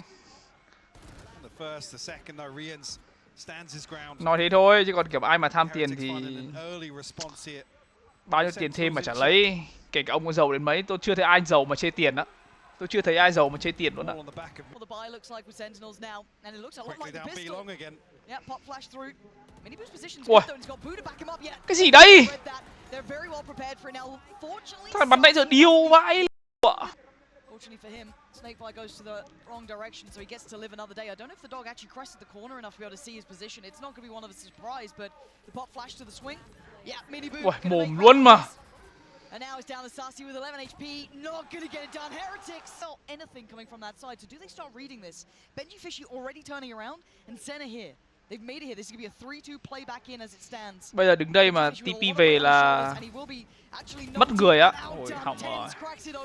Now the problems begin as the retake fully starts. Boo gonna try and slip back towards the corner of elbow. You can see how much this is suffocating them, but they're slow. They've tried to hold them back, buy some time. Underhand flash to the swing. Hỏng The rồi. pressure on the side is mounting. Tens and Zelsis in unison. No, my 5 lít. Still standing as is second. Diffuse started and re-ends. How much can one man do? Not enough. Hỏng rồi, mất con bữa trưa rồi. 6-1 8-10 này chết rồi. Đây còn Eco nữa cơ. Round trước thua khó luôn. Minibu không check rồi. Not just second. He's finding his form. He's got some targets. Sassy quick with it too, and he has not been having that fantastic map here. Oh man, chẳng lẽ đoán Edward Gaming với cả Sentinel thắng hôm nay nó thắng thật à? Đặt bom được thì có anti của Viper, nhưng mà có nên dùng anti không nhỉ?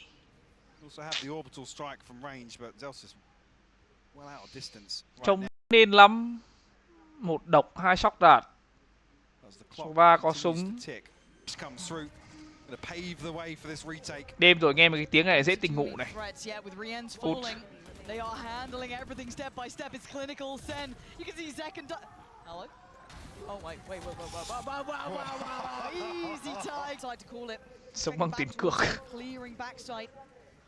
Making sure no one can slip through CT. Oh, the spam. Jesus, the damage. Should be able to get the plan here. Ôi cái. Gonna make a run for it. Gets out of danger for now. Yếu luôn. Benji Fishy is low, Paditech is low, and the rest of Sentinels are now on the site. They are here, they are close by. That spike peeled away far. Oh, the counter spam re-ends. not letting Zekken get into this round. That could be a difference maker. He's been the headliner. Riens keep more players back. Can he hold back this Sentinel squad? Three of them. Ui, quả sóc đạt đấy đâu đấy. Boo by his side potentially. This is tense now. Riens waiting for that first player. The double flash going to come through. They look to try and pressure this now. Boo took safety, took sanctuary in the smoke, and now it's on Zelsis. A 1v3 would be a miracle. Hay. And it ain't happening now. Crucial information once again. Ui, chờ thu sao để nhặt anti luôn mà. Bọn này teamwork tốt thật, không gì kiểu không cố pick này nọ, tốt thật.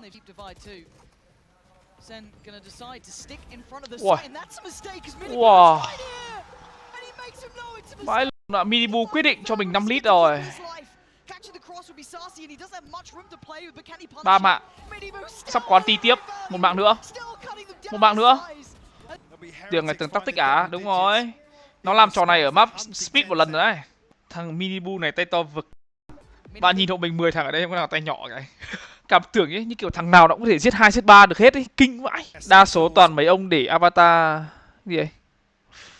Insta lock Duelist tao thử rồi, 10 người thì được 1-2 ông bắn ổn mà đa số họ cũng không chơi hát một ngày 7-9 tiếng giống tôi. Mình cũng chơi hát một ngày 7-9 tiếng này, bạn thử lên playerduo.com playerduo.net /crazyguy_fps này. Bạn chơi bao nhiêu tiếng, bạn thuê mình bao nhiêu tiếng, mình chơi bạn đến chết luôn. Thuê nhiều sẵn sàng discount luôn, dễ. Nó thuê 4-8 tiếng vui lòng thì bảo mẹ. Thế thì mình vui, thì mình cũng vui lòng được chết như thế luôn đấy.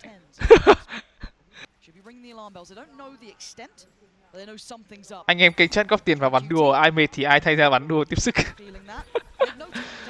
Được đấy bạn nhá. Ô! Tí thì nó stun nó bắn vào mặt.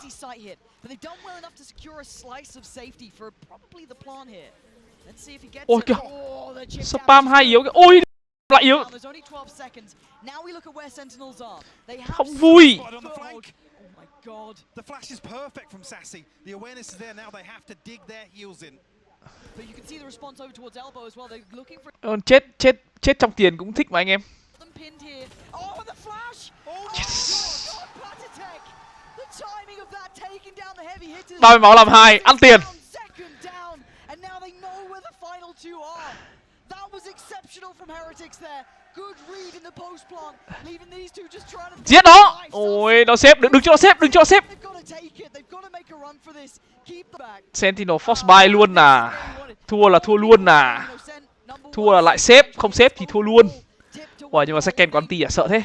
Zekken có anti à, sợ thế. Panitech lại có anti để counter. Cung này ngày xưa hay dùng để bắn hookah. Ngày xưa còn có cái bài vết bắn một đập để nó bắn thẳng vào trong side luôn mà. Ngày xưa có lab ở đấy để phá trap của Cypher. Ôi. Ôi. This left in ruins on the site. There's still players to clear. Look at John QT's position. Bo is a centimeter away. Are you serious? He wants that res. He's not gonna get it. John QT just living his life out in this smoke. Finally trying to get away to safety. They have no idea of this. Surely not.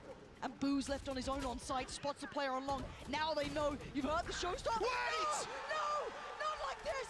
Not like this at all! It's down to 2v2 and you know you're shaking Celsius. Can you make up for it? It's Boo on the other side now in a 1v2, 59 seconds. Can he play it out second? Oh my god! Makes up for almost misery. Không, nhưng mà khó bắn anti giết thằng ở trên thùng lắm anh em. Làm sao mà bắn anti cái thằng đấy được? Chỗ đấy gần như là không thể bắn được luôn đấy, mình nói thật. Chỗ đấy gần như là không thể bắn anti được luôn đấy. Ôi không! Cánh kèo đi rồi, đi rồi.